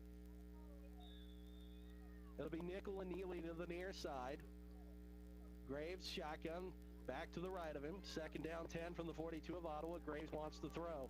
He's going to loft one up, wants Neely, and he overshot him by about 10 yards. King on the coverage for Ottawa. It took a huge shot from Isaiah Veal at the end of that play, and he comes up holding his ribs as he paid for trying to throw that deep ball nowhere near Neely. So it'll be 3rd and 10 for the Bulldogs. Bob, Ottawa now 5 penalties for 66 yards, 4 of those being personal fouls. Well, and again, though, Casey, I don't know that you can get upset over that because you're in a no-win situation when they're diving at the last second. Now we have another whistle. And the officials are going to take a timeout, and now they're going to meet at the 41. and I'm not sure what they're going to discuss. You want to get an update on that KWU game, Bob? I don't know what quarter they're in, but it has to see what the scores are. And I don't know if we have an official that's hurt here. It looks like it could be an official that may be having an issue here. Southwestern is in front of Kansas Wesleyan, 21-7. That it looks like is in the third quarter with 10:26 to play. Third quarter action, Sterling in front of Bethany 7-6, and Tabor shutting out St. Mary 20-0 in the third quarter. And that's the first game of the season for St. Mary, correct? I'm not mistaken. I believe you are correct, sir. And just an update, Ottawa scores their 6th goal against Avila. They lead 6-0 as Kane Scott puts the Braves back on the board. That's 13 minutes left in the second half, so we'll keep you updated once that game goes final as the men's soccer team looking for their first win of the year. A lot of teams in action today. Ottawa University women's volleyball won 2 games in conference on Tuesday as they knocked off Kansas Wesleyan and Friends University. So hopefully getting back into the swing of things here on campus. We got a good crowd in the stands today as students and then parents that are scattered on the outskirts of the stadium as we can't wait to get them back into the stands here in a few weeks, hopefully, and in the spring. But we want to thank them for following all those guidelines and being able to attend these games, and hopefully here in the near future we can get back to normal. So it'll be 3rd and 10 from the Braves 42. Graves shotgun. Now a man in motion is going to be Reed from the far to the near side. It'll be jet sweep, but the Braves are going to knock him out of bounds as he gets across the 40 to the 38. Melvin Reed isn't going to stop, Bob. He broke 2 tackles. He should have been brought down at around the 42 and instead breaks a couple, makes it 3rd and manageable, but no one from McPherson's going to quit. I know they struggled offensively, but they've passed their total yards from a week ago. They're up to 172 now, and got to continue to know where Melvin Reed is. You heard that entire Ottawa sideline letting everyone know who had the football. You could hear that call from here, but you've got to keep an eye on him. 4th and 7 now from the 39 of Ottawa, and the Bulldogs are going to go for it. Graves looks, throws, fires. It's going to be caught. First down yardage by Ben Nickel, making a big catch there for the Bulldogs at the Braves 28. Right through the hands of Samad Ali and Dion Williams were both there. Good coverage, just a better throw from Graves. And again, the Braves continue to struggle on 3rd downs. The Bulldogs now 7 of 13 this afternoon. Neely here to the near side. Single to the far side is Ross. Pistol formation. That is going to be Duke. Nope. That's going to be Davis. And he gets knocked down quickly. And he'll lose a yard from the 28 to the 29. Senior Keith Waltrip coming up from that strong safety spot, the 5'9" senior from Pittsburgh. And Davis coming up limping, and he got hurt on the last drive, Bob, and had to come out on what we thought was a fumble. But the official said he was down, but not a lot of other horses back there for McPherson to run the ball. Could see some more of Duke here down the stretch and maybe see Reed work to that spot as well. Graves 19 of 26, 144 yards, 2 touchdowns and an interception as he'll step back, looks to throw. It's swung out to the far side, caught by Ross. Braves, though, will not let him get a whole lot of yards as he'll be knocked out of bounds at the 25 of Ottawa. That's Samad Ali on the tackle. Nowhere to go after the reception. It's a gain of 4. And this third quarter, Bob, feels like it's flown by as we're now under 3 minutes to go, and the wind's starting to work its way. You look at the flags working towards the west, southwest now. I know you said it was going to calm down as the game goes on, but still working with a solid wind are the Bulldogs. 3rd and 7 from the 25. Graves wants to throw and does. It'll be dropped, incomplete.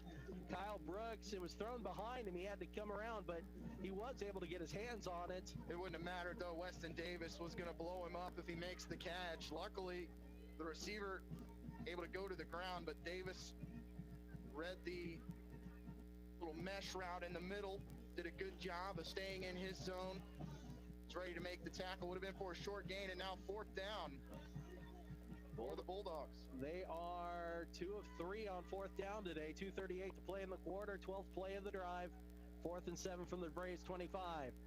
It'll be dropped as the pass from Graves over to the far side. The receiver looked like it was Nickel, was going to be short anyway, but he drops it, and the turnover on down. Deion Williams knew where the sticks were, kept the receiver in front of him.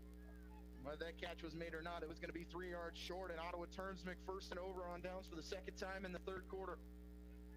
And the Braves will have the ball for the first time since that touchdown by Derek Curtis, as the Bulldogs took a lot of time and came away with nothing on that drive. Braves with 249 yards of total offense, 195 yards rushing.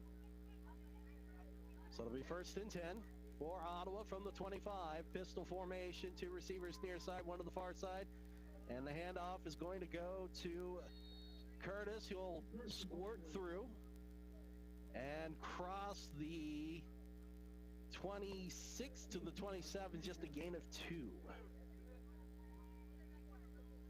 Curtis on the day, 168 yards rushing before that one. He has 2 touchdowns rushing, 1 receiving. Foos far side, 2 receivers near side. That looks like it's Colton Davis now in at quarterback. Curtis to the left of him. 2nd and 7 from the Braves 28. Handoff. Curtis will be ridden down and driven into the ground at the 30 by Aaron Cyrus.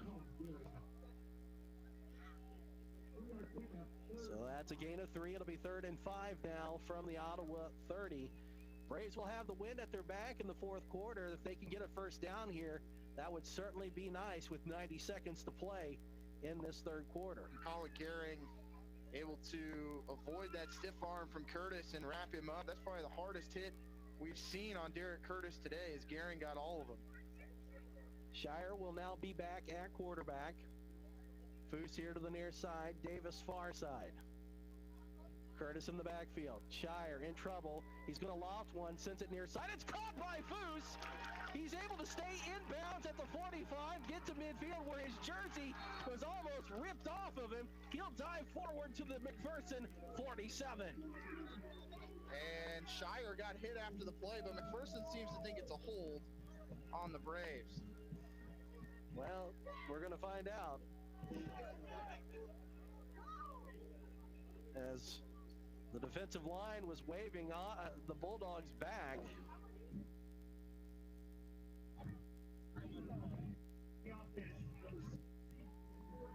Ottawa cannot catch a break, as that's going to be a illegal chop block, high-low. Jackson Knight and Derek Curtis called on that one, so that's going to put the ball all the way back to the 15. And best throw of the day for Bailey Shire for not, unfortunately.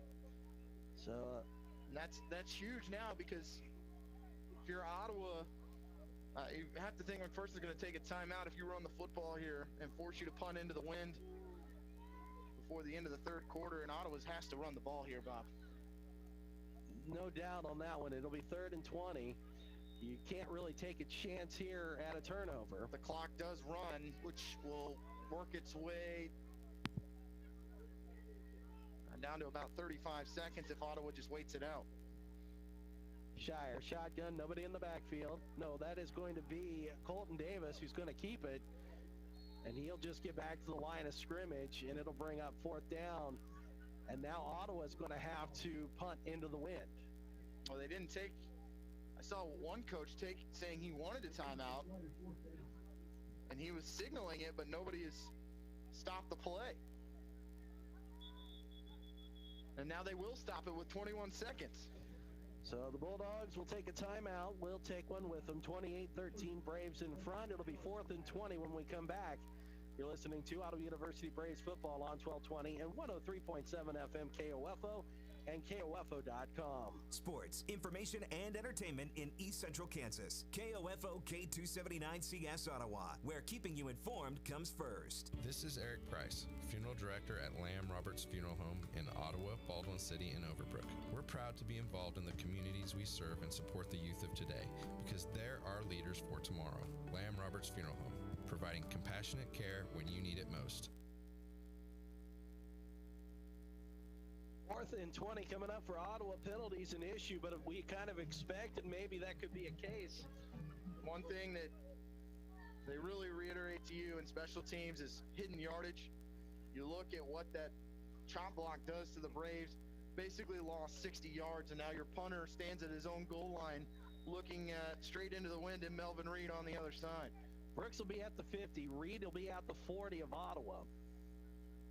Rugby-style kick coming up from Corrales. It'll be angled here to the near side. It's going to bounce. It'll be picked up by the Bulldogs. Reed was going to let it go, but Brooks decided to pick it up, and they're not going to get as good a field position as one would have thought. They'll start at their own 46. It's a smart play to pick it up. That ball was rolling end over end. Probably would have gotten inside the 40. About as good as you can ask from your punter, Michael Corrales. Good job there by the Braves special teams as it gives the defense a little bit of cushion to work with. 15 seconds to play here, though, third quarter. Braves holding on to a 28-13 lead. Southwestern has now jumped up to a 28-7 lead on Kansas Wesleyan. Sterling 7-6 still the score over Bethany, and 20-0 Tabor in front of St. Mary's. Now we're going to have two backs into the backfield. Graves will want to throw. He's going to loft one up. Back there to get it. Oh, Ottawa had Jalen King, who was playing center field. Melvin Reed he decided to play quarterback that time. It almost ended up being a disaster there. The tip from King almost back into the hands of Reed. That's such a hard ball to try and time up for a safety. You're backpedaling. You want to go up and get the ball, and Reed knew that and just knocked it away in time. But Jalen King in the right spot didn't allow Reed to get over the top and find himself wide open like he did in the second quarter. 8 seconds left to play in the quarter. Expect something very similar here with the wind. It'll be Reed near side.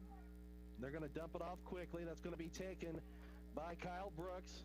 He's going to go out of bounds. He's going to be close to the first down, but he gets into Braves territory to the 47. And steps out with 1 second remaining in the third. That's gain of 7. It'll make it 3rd and 3 with a second to play here in this third quarter. The Bulldogs will have, it looks like, do we have an injury or nope? They're just going to let the clock run out. So that will end the quarter.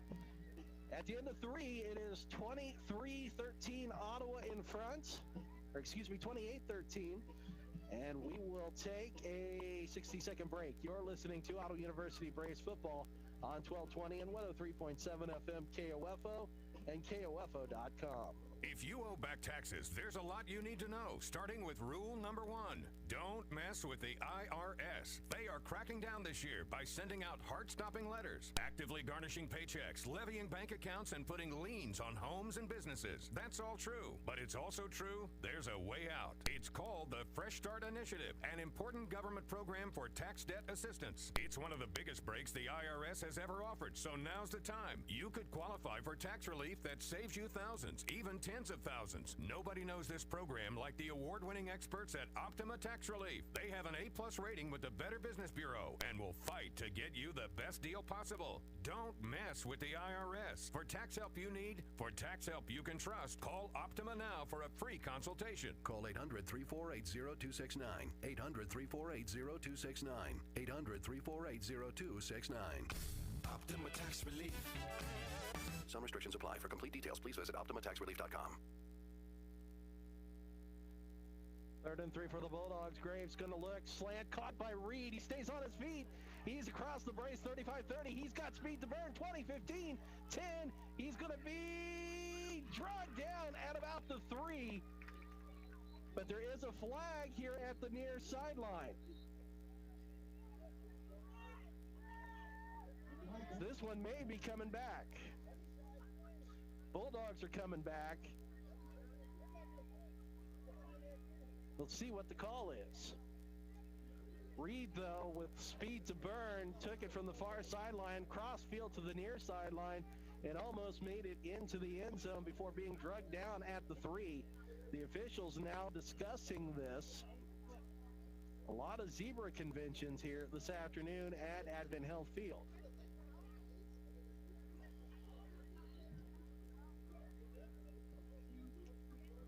This may be, we'll see what it could be a hold.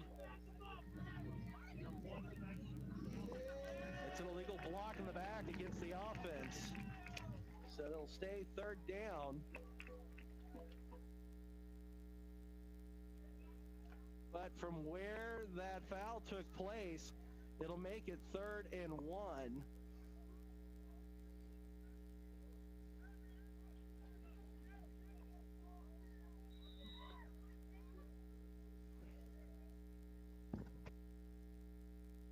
What a massive break for Ottawa.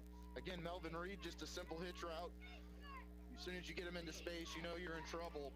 You aren't able to wrap him up on the initial tackle, and a couple missed tackles later, he found himself at the goal line, but you mentioned that holding costing the Bulldogs. Reed to the far side of the field. 3rd and 1, they'll hand it off, and that'll be first down yardage on the run by Corey Davis. He comes around to the near side, and he gets across the 40 to the 38. A gain of 9. Casey, one of the things we've continued to harp on is 3rd downs. Getting off the field on 3rd downs 50% is not acceptable. No, it's and one of those was 3rd and 26 that was converted as well. But 3rd and 1 you can live with. It's just those long ones where you don't know the sticks. But Ottawa's gotten off the field on 3rd down a little bit more here in the second half. But McPherson right now needing touchdowns, and you expect him to go for it here throughout the rest of the half. Graves slung it out to Duke, who was wide open. Nobody anywhere near paying attention to him on the far side of the field. He scampers across the 25. He'll be knocked out of bounds at the 20 of Ottawa. I think Ottawa needs a timeout right now, Bob. They've got a lot of backups into the game just because of injuries. Dion Williams was playing man coverage. They had zone. Everyone else was playing. Palacios was out there, and there was no one on the tailback. 13:57 to play. Braves in front, 28-13. 1st and 10 from the Braves 20. Graves shotgun. They'll hand it off. No, Graves is going to keep it himself. The Braves did not fall for it, and he is brought down for a big loss. Back to the 23. That's Weston Davis and Jacob Garcia. Graves hasn't kept it a whole lot on those read options today, but that one he's going to regret. So now, 2nd and 13. 7th play of the drive coming up. Duke to the right of Graves. It'll be Nichols and Neely near side. Graves wants to throw. It'll be caught. No. They're going to say incomplete. The line judge says the ball skipped as Ty Salas, the tight end / H-back, couldn't get his hands underneath it.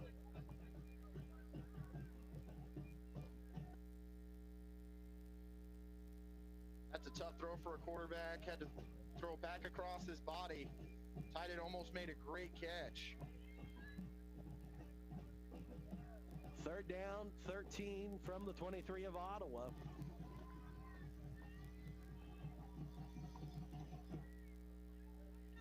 Single receiver nickel to the near side. 3 will line up to the far side. Graves wants it here quickly to Duke.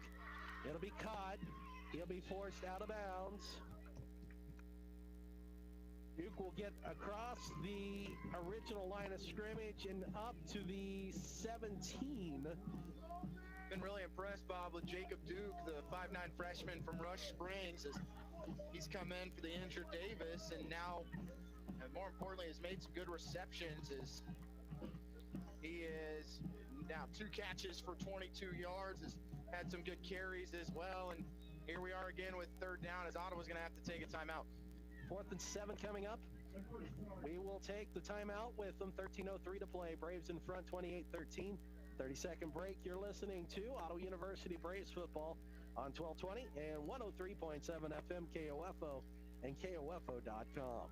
It's never too late to become who you're supposed to be. However, sometimes you may need a little help. Ottawa University University can get you there. Their faculty and staff are dedicated to preparing graduates for a lifetime of significance. With dozens of degree programs, including accounting, engineering, human services, and marketing, as well as graduate degrees in business administration and education, Ottawa University will prepare you for whatever or whoever you want to be. Don't wait. Get started today. Find out more by visiting online at ottawa.edu. 28-13, it is McPherson down, but they are driving. It is 4th and 7 coming up. It's the Braves in front, 28-13. Bob Johnson, Casey Weeder with you. Southwestern up on Kansas Wesleyan, 35-14. That would be a huge result in conference if it holds. Kansas Wesleyan hasn't lost the conference game in 2 years plus now to start the KCAC season, and this would be, as you mentioned, massive. Reed to the far side.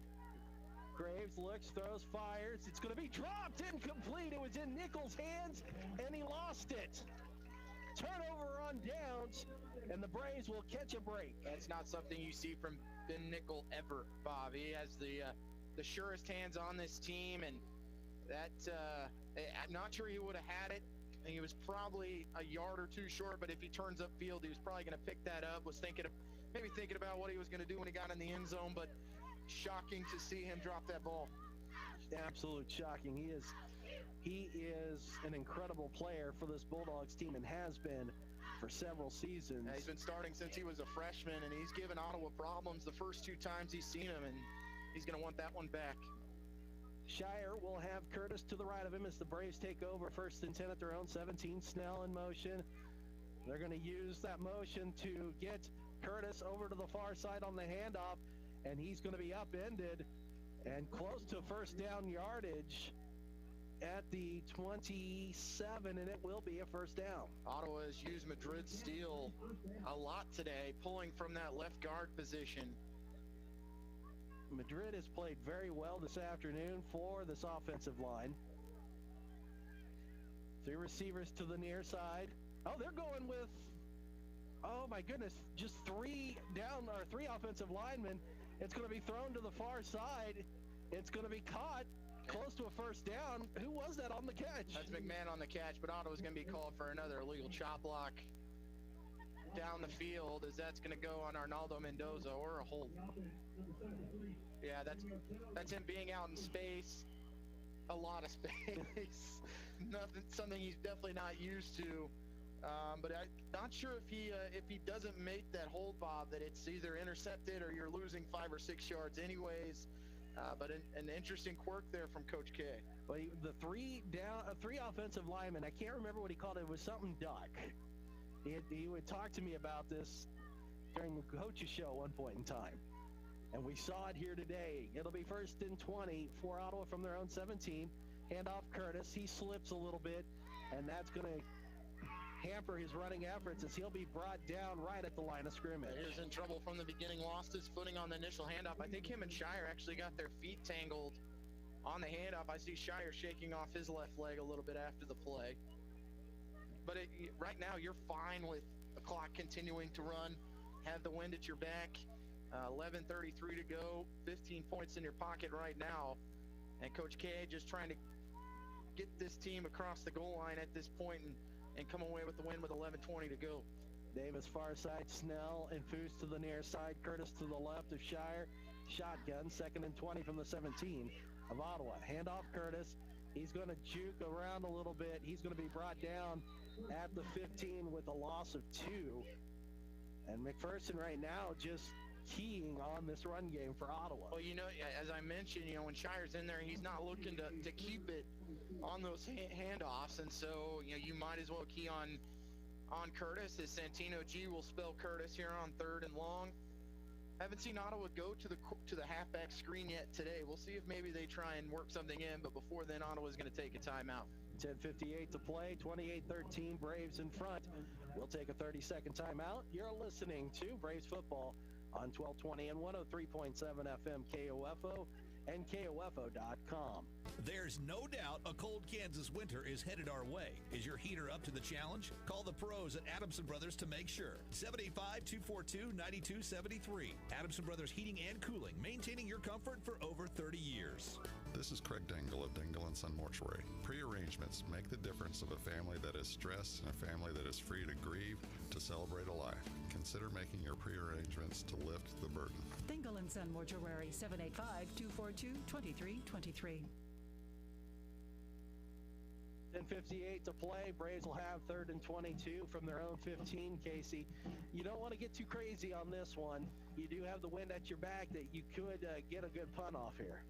I agree, and especially if something goes wrong here on 3rd down, you could potentially have your punter standing at his own goal line again, which it worked okay going into the wind in the 3rd quarter, but don't want to have Corrales do that too many more times. Single receiver to the far side of the field. Bunched up, set close to the line here on the near side. Shire, shotgun. Now Snell in motion. No, that's going to be Davis, who's going to keep it himself. Makes one tackler miss, but he's going to be tripped up as he will fall across the 15 to the 16. And that'll bring up 4th down after a gain of a yard. That one wasn't ever going to pick up 20 yards on 3rd down, so you just let that clock continue to churn. But now Melvin Reed stands at the arrowhead along with... That is going to be Kyle, I believe. Yep. Yeah, Kyle Brooks will stand back there with him. Corrales to kick. Wobbler. It's going to be taken by Reed. Reed into Braves territory. Gets away from one tackler at the 40. He's going to be stood up. Drags a couple players forward to the 38. But great field position for the Bulldogs at the Braves 38. They're so dangerous. And, still a tremendous return. But Ottawa, that time, unable to break down. He broke through a couple tackles on the McPherson side of the 50 and then found his way into Ottawa territory to the 38. And that one returned for 17. Wesleyan now within 14 of Southwestern, 35-21. Kansas Wesleyan only scored 7 points in that first half, Casey. Probably have to go back to the playoffs to find one of those halves for the Coyotes, who coming off a big win over William Penn a week ago out of the Heart of America. Graves shotgun. Will look to sling it here near side. Picked off by Ottawa, and he's to midfield, where he will be dropped by the quarterback Graves at the 35. What a great job. And Samad Ali with the interception. And just watching the eyes of Graves, and he gets his first interception of the year. Well, we talked about it earlier in the game. Casey Graves is tipping his passes. And now the turnover change to Samad Ali. And the Braves have great field position at the Bulldog 36. Ottawa defense needed a turnover to just kind of flip the field position game, and you knew McPherson was going to have to go to the air at some point.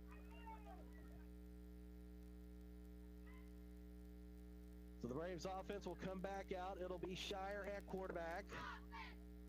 Curtis will be just behind him as the tailback. Davis near side. 2 receivers far side. The tight end McMahon will move from far to the near side. Hand off, Curtis makes a cut. He's across the 30, the 25, the 20, makes another man miss. Inside the 10, drops the football. Ball still loose, and McPherson will recover it inside their own 5. That one just kind of got away from Curtis. Had that ball chicken wing out there, and it gets poked away. McPherson's defense not stopping on the play, and tough break for Derek Curtis, but now McPherson is going to be pinned at their goal line. See if Ottawa takes a chance here, maybe tries to bring the pressure. Sideline warning against McPherson. But Ottawa looked like they were going to close this one out, and feels very, very similar to what we saw in week 1, Bob. It really does. Of course, last year, Casey, this game came down to the final 8 minutes. McPherson took the lead, but the Braves not able to get over that hump. On that defense with about really just a two-play break when they, you thought you were going to be taking a longer one there. Graves looks, throws, fires. It'll be a little tunnel screen to the far side, and he's going to be stood up and stopped at the 8 after a gain of 3. things starting to get a little chippy out there. Well, yeah, you've got two big plays that happen back to back, and there is a Brave down. That Leland McKinney, he's going to jog off under his own power on that one. But again, Ottawa able to read that tunnel screen, has gone for big yardage for McPherson early on this season. Ottawa's kind of kept them at bay on those. But you have to keep track of Melvin Reed as much as possible over the final 9 minutes and 24 seconds. 2nd and 7 coming up from the Bulldogs 7. Braves in front, 28-13. Sterling in front of Bethany, 21-6. Graves, shotgun, 2 receivers near side, 2 to the far side. Dump it off over to the far side. It'll be out of bounds near the sticks. We'll see. It looks like maybe at the 14. No, they're going to give him first down yardage to the 15. Oscar Palacios made the tackle right at the sticks. Been a real short passing game here for the Bulldogs so far this afternoon. Graves is 25 of 38, just 194 yards, averaging 5.1 yards a pass. And Bob, Junior Villa will check in for Ottawa. The freshman from Monette, Missouri, 6 foot 205 pounds, as he will come in at linebacker. And then he checks out as McPherson, I believe, is taking a timeout, or there's an injury on the field. It's an injury over on the sideline. I'm not sure who that is, but he in a lot of pain. That might be Kyle Brooks. I can't tell for sure. No, it is not. Brooks is on the field. I could make out an 8 on that jersey. Maybe Ty Salas? Not sure. But it'll be Graves in shotgun. He's going to look, throws, caught by, that'll be caught by Neely over the middle. And he will be promptly knocked down at the 21. I had to check my numbers a couple times here, Bob. End of the game for the Braves, it's August Walter, who's listed as a tight end at 6'2", 221 from Lincoln, Kansas, in at linebacker right now for the Braves in the middle. They had Villa out there on the previous play, and now they bring Walter in. Nickel here to the near side, along with, it looks like, David McMahon. Graves will dump it off quickly. That's going to be caught by Davis. He'll pick up first down yardage now. Here comes a flag. And what a throw back there from the back judge. Sign that man up. But Ottawa has really struggled to defend the swing pass. No one is getting out there to defend. They're losing contain, getting their eyes caught in the backfield. You get the official call here on the penalty.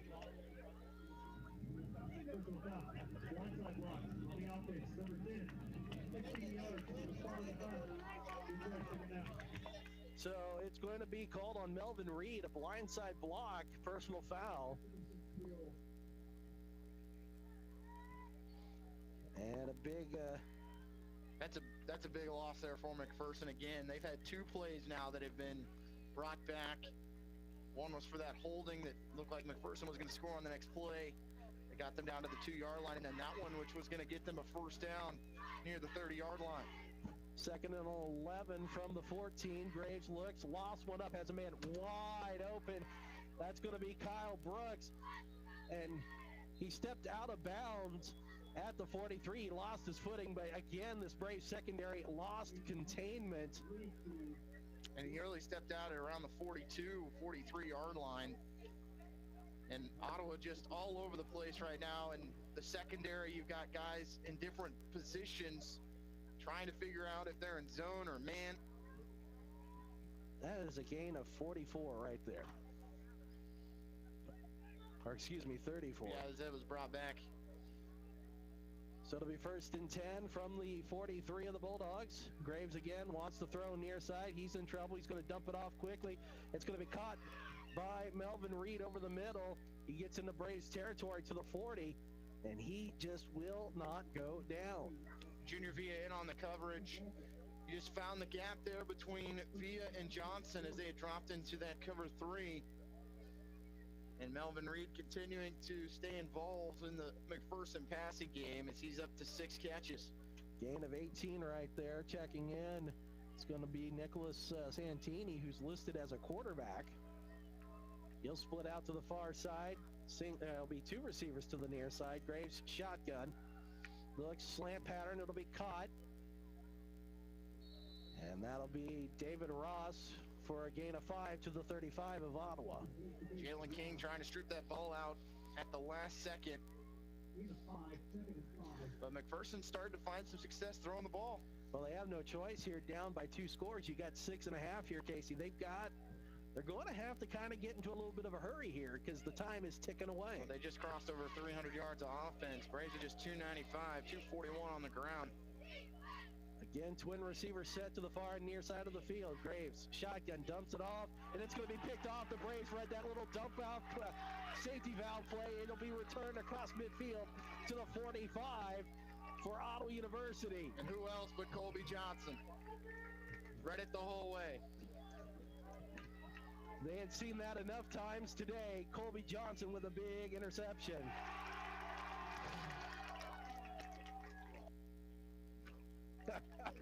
And Colby Johnson feeding to the fans. And a large Colby Johnson chant taking place right now at Advent Health Field. That route has been there most of the day, and Ottawa finally able to drop into the zone far enough to defend the swing route, and Graves trying to lead the tailback. 6:08 to play. Ottawa has it, 1st and 10 from the Bulldog 45. Shire will hand it off to Curtis. Curtis squirts through. He's at the 35, the 30, the 25, the 20, and he'll be brought down at the 17 of the Bulldogs. Derek Curtis, Bob, now over 200 yards rushing. And just continuing to churn up, went right up the seam. And just being patient, letting those blocks develop. Looked like there was nothing there. Then all of a sudden he comes out of the pile and finds his way to the red zone. Gain of 38 on that run there. 240 yards this afternoon for Derek Curtis. We'll have to check and see the last time a running back went for 200. I would have to imagine that's Luke Lundy territory there. Shire with Curtis to the right of him. Single receiver near side, 2 to the far side, hand off Curtis. And he will find some space and push up near the 10.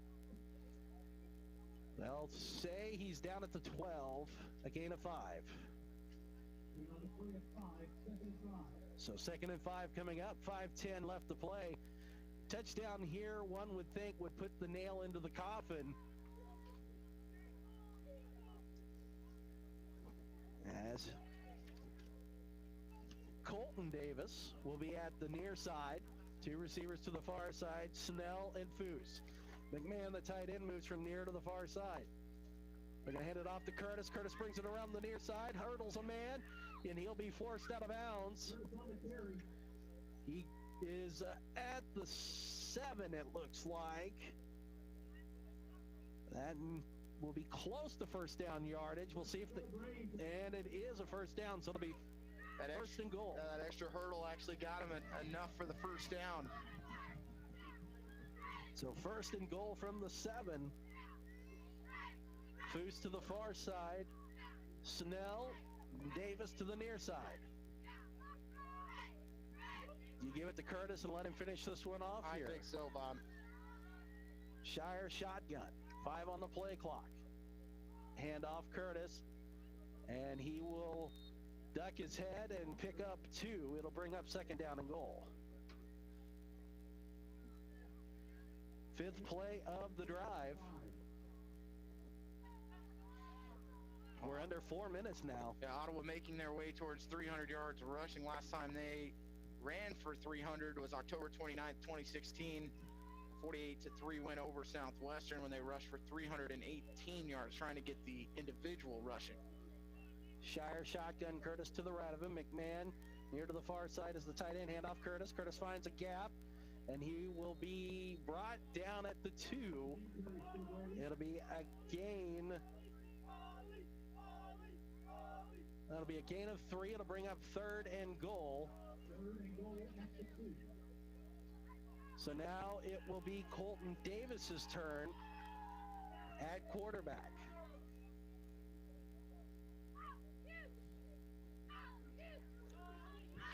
Single receiver here to the near side is Doles.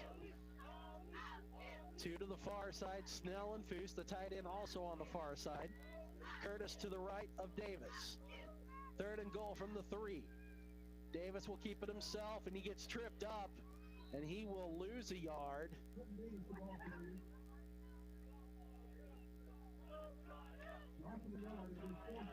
And now it'll be 4th and goal with 2:40 to play. So the Braves will go for a field goal here. It'll be Corrales, who missed one earlier. This is a chip shot. It'll be a 20-yarder.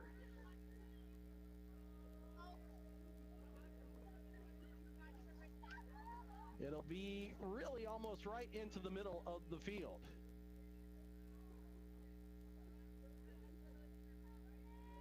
Snap is good. Kick is up. Kick is away. And it is good. 31-13, the Braves in front. 2:08 to play. We will take a 30-second break. You're listening to Braves football on 1220 and 103.7 FM, KOFO. It's never too late to become who you're supposed to be. However, sometimes you may need a little help. Ottawa University can get you there. Their faculty and staff are dedicated to preparing graduates for a lifetime of significance. With dozens of degree programs, including accounting, engineering, human services, and marketing, as well as graduate degrees in business administration and education, Ottawa University will prepare you for whatever or whoever you want to be. Don't wait. Get started today. Find out more by visiting online at ottawa.edu. 20-yard field goal by Michael Corrales makes it 31-13 with 2:08 left to go in this one. KC 42-21. It's Southwestern in front of Kansas Wesleyan, and they are in the final frame there. Well, Southwestern took on this McPherson team last week. It was 7-7 3-3 at the end of the first quarter. After that, it was all Southwestern as they won it 45-7. Ottawa needed to run someone on here to cover this kick. It's 31-13, 2:08 to go, but what a drive by the Braves to shut the door there as the ball falls off the tee. Derek Curtis now up to 255 yards rushing on 28 carries. That's a 9.1 average, but that moves him into 4th all-time in single-game rushing yards as he is behind Luke Lundy, who had 263, Alonzo Smith at 278, and Derek Ward at 315 in single-season rushing, and he's in good company for sure, Bob. Reed here to the near side to return this one. It'll be angled to the far side. Goes through the hands of Kyle Brooks. Inside the 10, he gets away from his first set of tacklers. He's going to be finally brought down at the 15 of McPherson. There is an injured Brave down at the 10. That was Gunnar Madiri, Bob, who flew down the field. Thought he was going to make a big hit that time. But you like what you see from the kickoff team so far through 2 games. You put that kick between the numbers and the sidelines. You're able to fold inside, force the runner back to go back across the field towards the Ottawa sideline. And when they're going from side to side instead up the field, it's never going to work out well for the returner. And tough field position here for McPherson, starting at their own 15. They have to work quickly as they are down by 18 with 2 minutes to go. The dinking and dunking here, Casey, is not going to be able to work. And it looks like Coach K is coming out to check on Gunner. So, all right, yeah, I'm not sure if that's Madiri or not, but he was the one who made the initial attempt to make the tackle. Not sure what the number is for. That looks like it's actually Tiger Smiley. But Ottawa's, looking to next week. You've got Bethel as of right now. They were in COVID protocols last week, did not play today. So you don't know if they're going to be able to play next week. But defensively, you're going to have to get some guys healthy to get ready for that offensive tech that put 83 on Mid-American Nazarene just a couple weeks ago. And the offense is going to have to – they found a run game, but they're going to have to find some passing. Here today, Casey, 54 yards passing is just not going to get it done next week. Well, if you're rushing for 300 plus, I guess, I bet Bethel would say otherwise. It's going to be slung over to the far side to Reed. A little swing pass. He's going to dance around, stutter step. He's going to pick up a few, but not very many. Let's see where they officially put it. Looks like a gain of 3 to the 18. So 2nd and 7. Graves wants to throw. He's in trouble, and he just got demolished by Leland McKinney.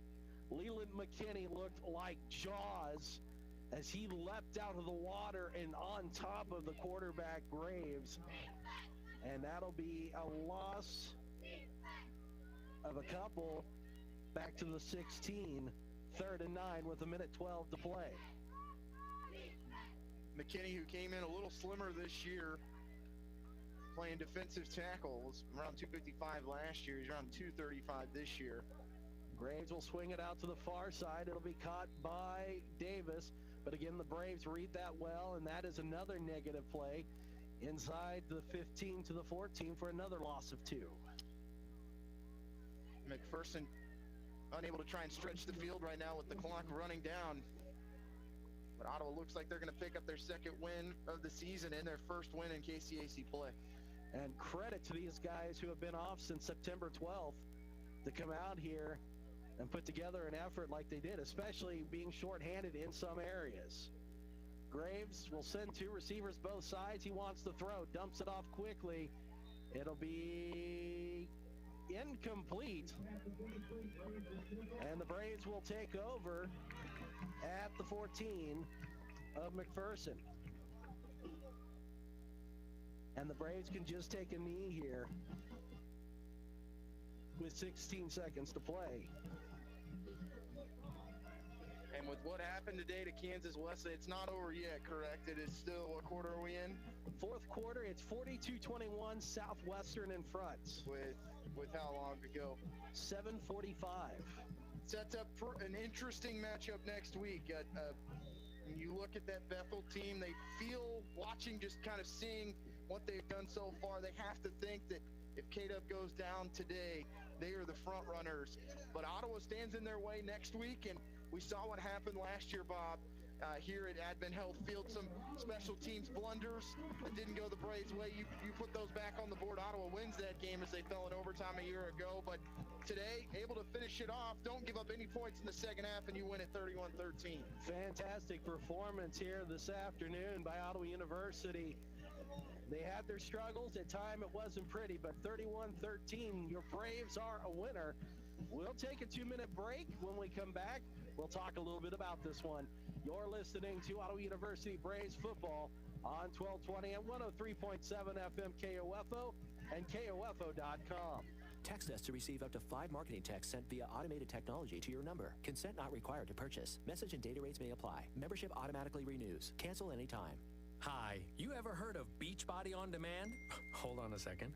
Here is your free membership. I'm Carl Deichler, the CEO of Beachbody, and I just sent a free membership to another customer. And I'm giving away 10,000 free memberships a week to anyone who texts me right now to try our new Beachbody On Demand fitness and nutrition app. Just text the word FORM to 303030 to get instant access to all $8,000 of our best-selling fitness programs like 21 Day Fix, Insanity, P90X, T25, and PIO. These programs really work, and this is your one chance to try them for free. Just text the word FORM to 303030. That's FORM to 303030 right now, and I'll send you your own free membership. Napa know-how. Get all the quality parts you need at your locally owned Napa. Because right now, when you order from Napa online, you can pick up curbside at your local store in just 30 minutes. Or get your order delivered direct to your door with free one-day shipping on over 160,000 quality parts when you spend $35 or more. Quality parts delivered quickly and safely. That's Napa Know-How. Napa know-how. At participating stores, standard ground shipping and exclusions apply. Being helpful is what Arvest Bank is all about, and part of being helpful is listening to our customers, which is why Arvest Go, our mobile app, was recently certified by J.D. Power for providing an outstanding mobile banking experience. You can easily pay friends, securely lock and unlock your cards, deposit checks, pay bills, and more. So download Arvest Go today. Arvest Bank, ready to help. Member FDIC. For J.D. Power 2020 certification info, visit jdpower.com/awards. Braves pick up the victory 31-13 over McPherson Bulldogs. 336 yards of total offense for the Braves, 282 on the ground, 54 through the air. It wasn't pretty, Casey, but the Braves able to get what they need here this afternoon. Well, I don't think they were expecting pretty no matter what. I mean, you've been off for over a month. You replayed a lot of guys today, that just trying to get back into the flow, but you managed to create 4 turnovers, and the biggest one coming at the end on the interception from Colby Johnson, and also getting a defensive touchdown, which next week is going to come down to defense. As we saw last year, Bethel went for 500 yards rushing. Ottawa was pretty darn good defending the pass against Bethel a year ago. But Ottawa had some success of their own offensively last year, so I think it's going to be a good one next week. But overall today, I thought Ottawa did all the things they needed to do to get the win and made some good adjustments at halftime, putting a goose egg on the board in the second half defensively, and then you close it out with a good drive at the end. That is fantastic performance by that defense in the second half. I'd like to take a look back at what the yards were in the first half for McPherson. They did pick up some, but really, McPherson also shot themselves in the foot with some turnovers in the second half, and so Ottawa able to pick up the win by the score of 31-13. We'll take a 2-minute break. When we come back, we will talk with head coach Kent Kessinger. It is his 100th victory, and we'll talk to him about it here in just a couple of minutes. You're listening to us on 1220 and 103.7 FM KOFO and KOFO.com. Let's get back to business with Local IQ. Get the power of a national expert marketing team combined with deep roots in 260 communities, making them the partner you need to jumpstart your journey to full recovery. Results matter now more than ever, and Local IQ provides uniquely engaged local audiences, industry-leading technology, intelligent creative design, deep digital marketing expertise, and insights from partnering with hundreds of thousands of businesses nationwide. Talk to Stephen Bradley, your Local IQ marketing expert today at 785-242-4700, extension 108.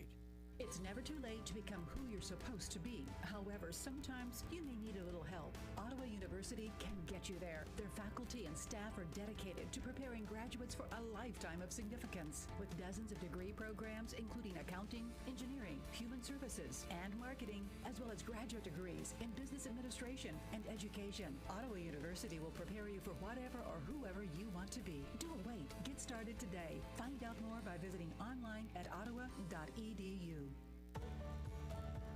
With thousands of locally owned Napa stores across the nation, chances are that wherever you call home, we do too. And that's why you can find us in big cities, small towns, and everywhere in between, doing what we've always done to help keep our local communities moving forward. So whether you stop by a Napa Auto Parts store, Auto Care Center, or visit us at Napa online, you can count on Napa know-how. Hey, what's up, music lovers? This is Kelly Clarkson from The Voice. I am so excited for the new season with John Legend, Blake Shelton, plus that super amazing, incredible Gwen Stefani. Oh my God, it's going to be so much fun. There is something magical about hearing live music again. It's such a rush of positivity that sometimes I get lost just thinking about how I get to destroy Blake Shelton and make him cry. It feels good to be positive.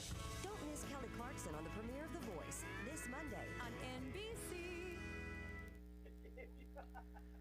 A very drenched head coach Kent Kessinger joins us now here in the booth as the Braves pick up a 113 win. Is it okay if I talk about your 100th win now, Coach? Yeah, you can talk about it now, I suppose. Okay, because you had felt that I was being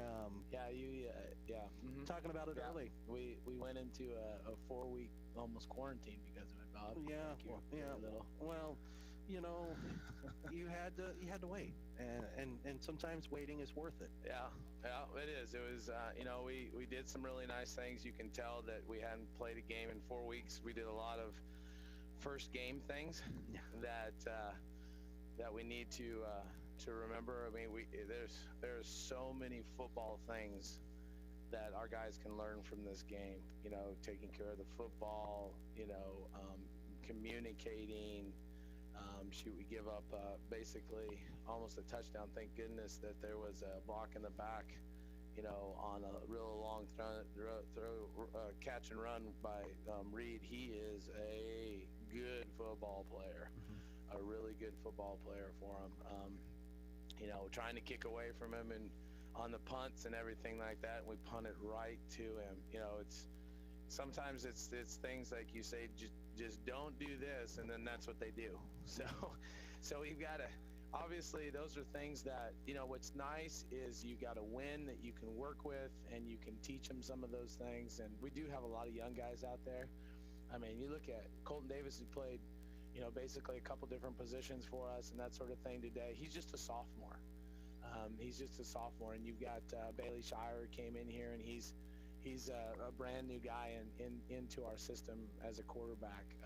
You got sophomores, redshirt sophomores, and true freshmen playing in your offensive line. On defensively, we were making some crazy changes. We move a safety out to corner because we don't have any corners at this point because we got injuries and everything like that going on, and so. It's one of those things that we will be great to get in and watch film, and then hopefully get people healed up and get some people off of quarantine to be able to be at full speed next week. Unfortunately, 2 players ejected here today. Just one for us, and it was the targeting, and I'm going to send that in. Yeah, that was what I wanted to ask you about. Just the one for you. Now, the one for McPherson. Before we get to the one for you guys, if you want, do you know what the kid from McPherson was? It is any kind of unsportsmanlike that would include fighting or anything like that. If you are if you are ejected, you have to leave, and that basically is what they called there. The one for on Keaton was the quarterback slid, and he continued into it, and of course the quarterback goes down, he goes down. And so he was leading, it looked like, from the bang that he's leading with, his head first, because he's coming this way and that sort of thing. And so then, that's what I asked them. I go, are you guys going to do targeting on that one? And they said yes.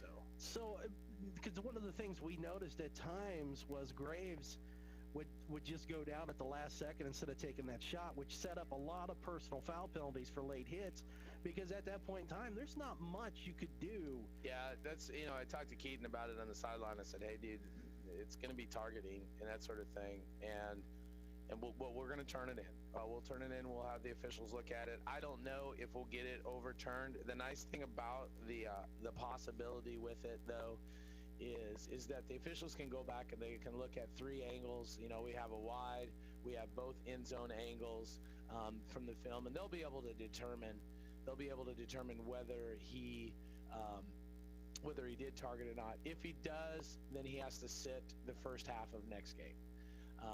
Whereas the young man for the McPherson, he'll not only have to sit the whole next game, but with the NAI rules, he'll have an additional game tacked on to it. So it's almost a completely different thing, although it results one guy not playing and one guy not playing on both sides.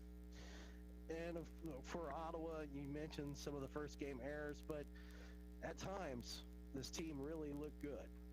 Yeah, we at times we ran the ball well. Derek Curtis ran really well for us. At the end, Coach Kerr's kind of like you. He's running. He's like, ball security, and then all of a sudden, boom, there goes the ball out. I'm like, daggum, this is just bad timing. Don't say those things, all right? Don't say those things. But we do have some mistakes. I had to call a timeout. When I didn't want to call a timeout in the fourth quarter, I wanted the clock to keep on running. We had to substitute in a running back, and it told them exactly what they needed to do, and he still didn't do it. So. Even though it's just a lead play for Colton Davis, we ran it earlier in the game and on a third down and like 7 or 8, and we got like 10 yards on it. And so I just wanted to run the clock, and if we had to punt after that, we were going to punt after that. Well, I wanted to talk a little bit about Bailey Shire today. You could kind of tell as the game went on, his ability to, especially the touchdown pass to Derek Curtis on the wheel route down the sideline, started to gain some confidence stepping into throws. What did you kind of see from him today that you liked? Well, I thought he did. I thought he did a little bit better than he did the previous game. You know, it wasn't so much nerves with him. You know, there's still some things. He forced a couple balls over the middle that, you know, we've got to get fixed. And I will tell you this though, if he wouldn't have thrown it to Derek, I would have probably shot him. So because we worked on that play all week, you know, and I said, I guarantee you that he'll be open. I guarantee. I go, I don't really want you to look at anybody else.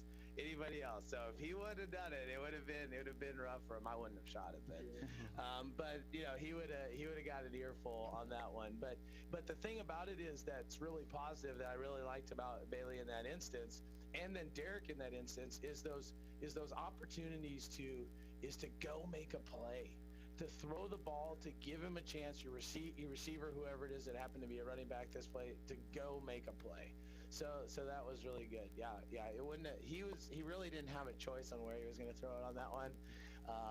Now we do if we're in the open field, but when we get down there, there's no choice. There's no choice absolutely on that one. So you knew coming in that Melvin Reed has had a tremendous season up to this point, returning, punt returns, kickoffs, whatever it is. The team did a pretty good job today overall, keeping him contained. Had a couple big plays, but overall, you know, kept him at bay for the most part. He's so super quick, and he did some nice things. I mean, the one where he gets down to like it was almost like a score. It was either the 1 yard line or a score or something like that.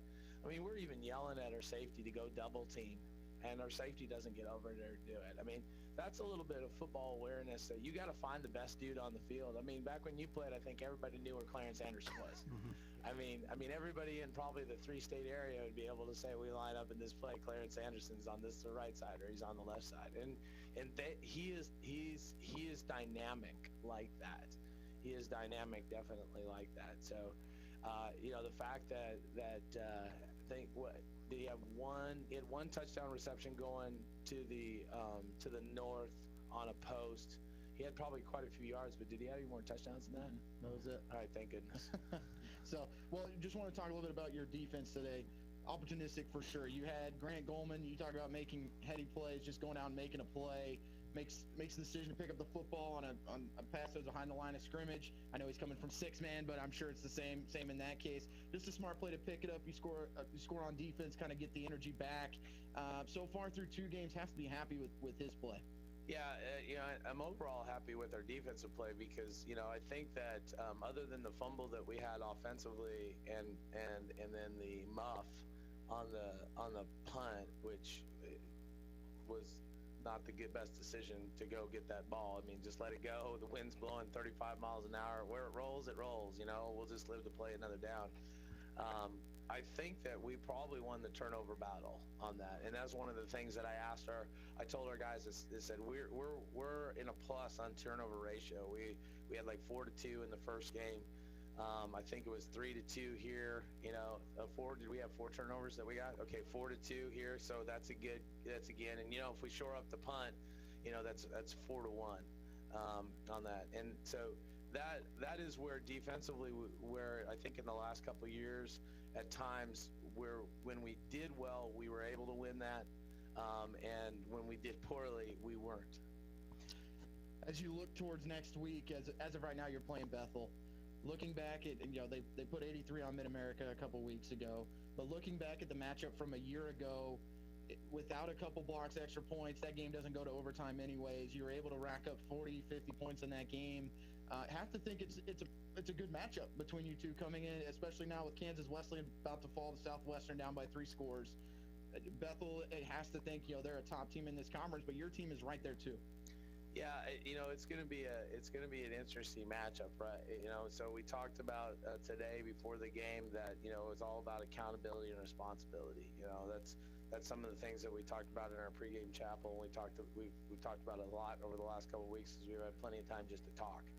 And the thing that we'll have to be is we'll have to be really, really disciplined. And we're gonna spend obviously all week, you know, working on the option. But we've taken time over the last several weeks, and we've talked about it. We took time in fall camp working on the triple option. It's the it's this so different offense to what anybody else runs that we feel that as coaches we got to be smart. We got to put ourselves in good situations.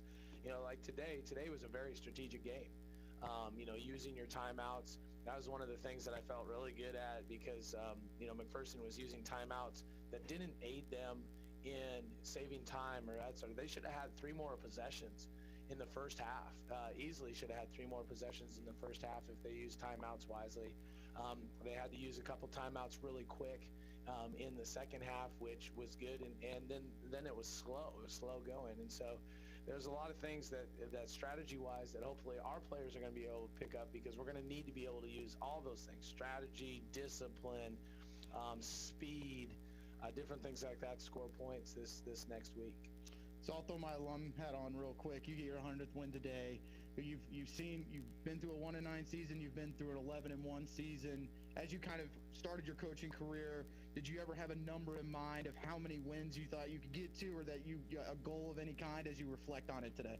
Well, Casey, you were there for the first parts and everything. Like, you were there for the 1-9, and there was a couple years. Well, I was there for 4 and 6. I was there the next year. I heard the stories from the 3 days. Yeah, what I was told. Yeah, so I didn't know if we were going to get to 12 wins, let alone 100. And somebody said, "Hey, good job on the 100th win." And I said, "Yeah, it only took me 17 years to get here." So, I think that one of the things that I try to promote to our guys is yeah, that's great. That's a great accolade and that sort of thing. And I didn't really have any numbers in my mind. The only number I know is like 217. And we talked about it, Bob. I'd be 175 by the time I get that at the current rate that I'm going to be able to match my dad. But the thing that we talk about is it's not my wins. I'll take every loss. So I've had 74 of those. All right, so I'll take every loss. But the wins are the team's wins. That's those guys. That's you guys playing.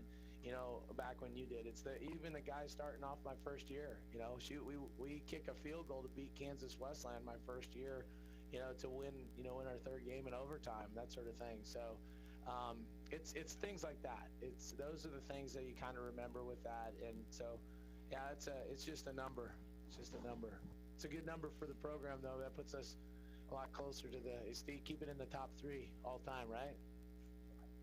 That's all that matters. Yeah, that's all that matters. Well, we're going to talk a little bit more about this one on Tuesday night. We're going to also talk about what is right now a game with Bethel.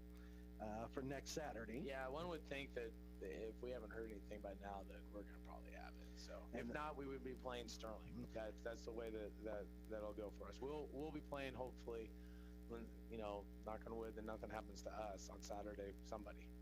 Well, and the potential of it being the first road game of the year, so that'll be with Bethel. Yeah.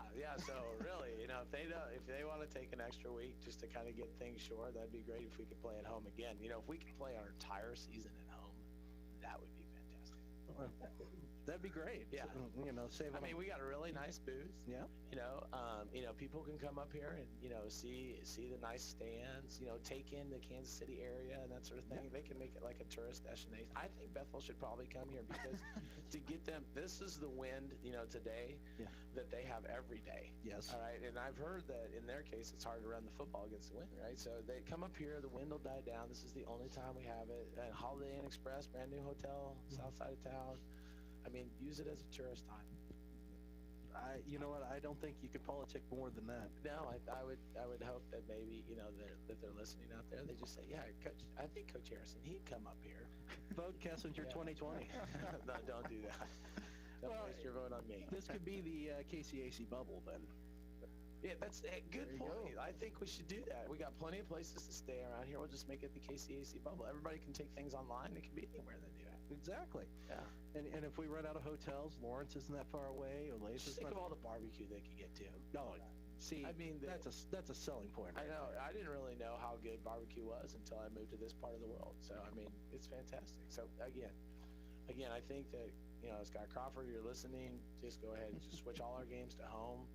He's a big fan of us. Yes. So we know he's listening. So I think that would be a great idea. Because then I don't have to find a Subway to get sandwiches at.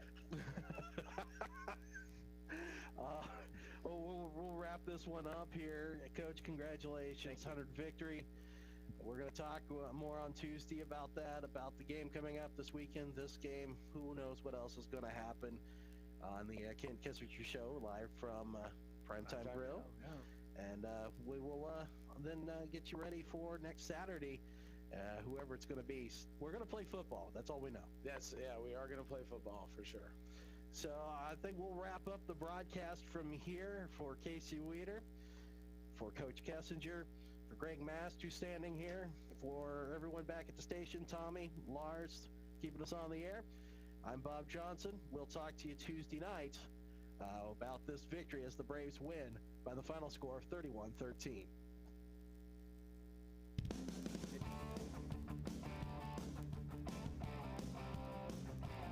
We hope you enjoyed this broadcast of Ottawa University Braves football on KOFO. Brought to you by Quality Structures Incorporated, Dingle & Son Mortuary, Sutton's Jewelry, Advent Health Ottawa, and by Ottawa University, Kramer Pharmacy, Ottawa Recreation Commission, and Lamb Roberts Price Funeral Home.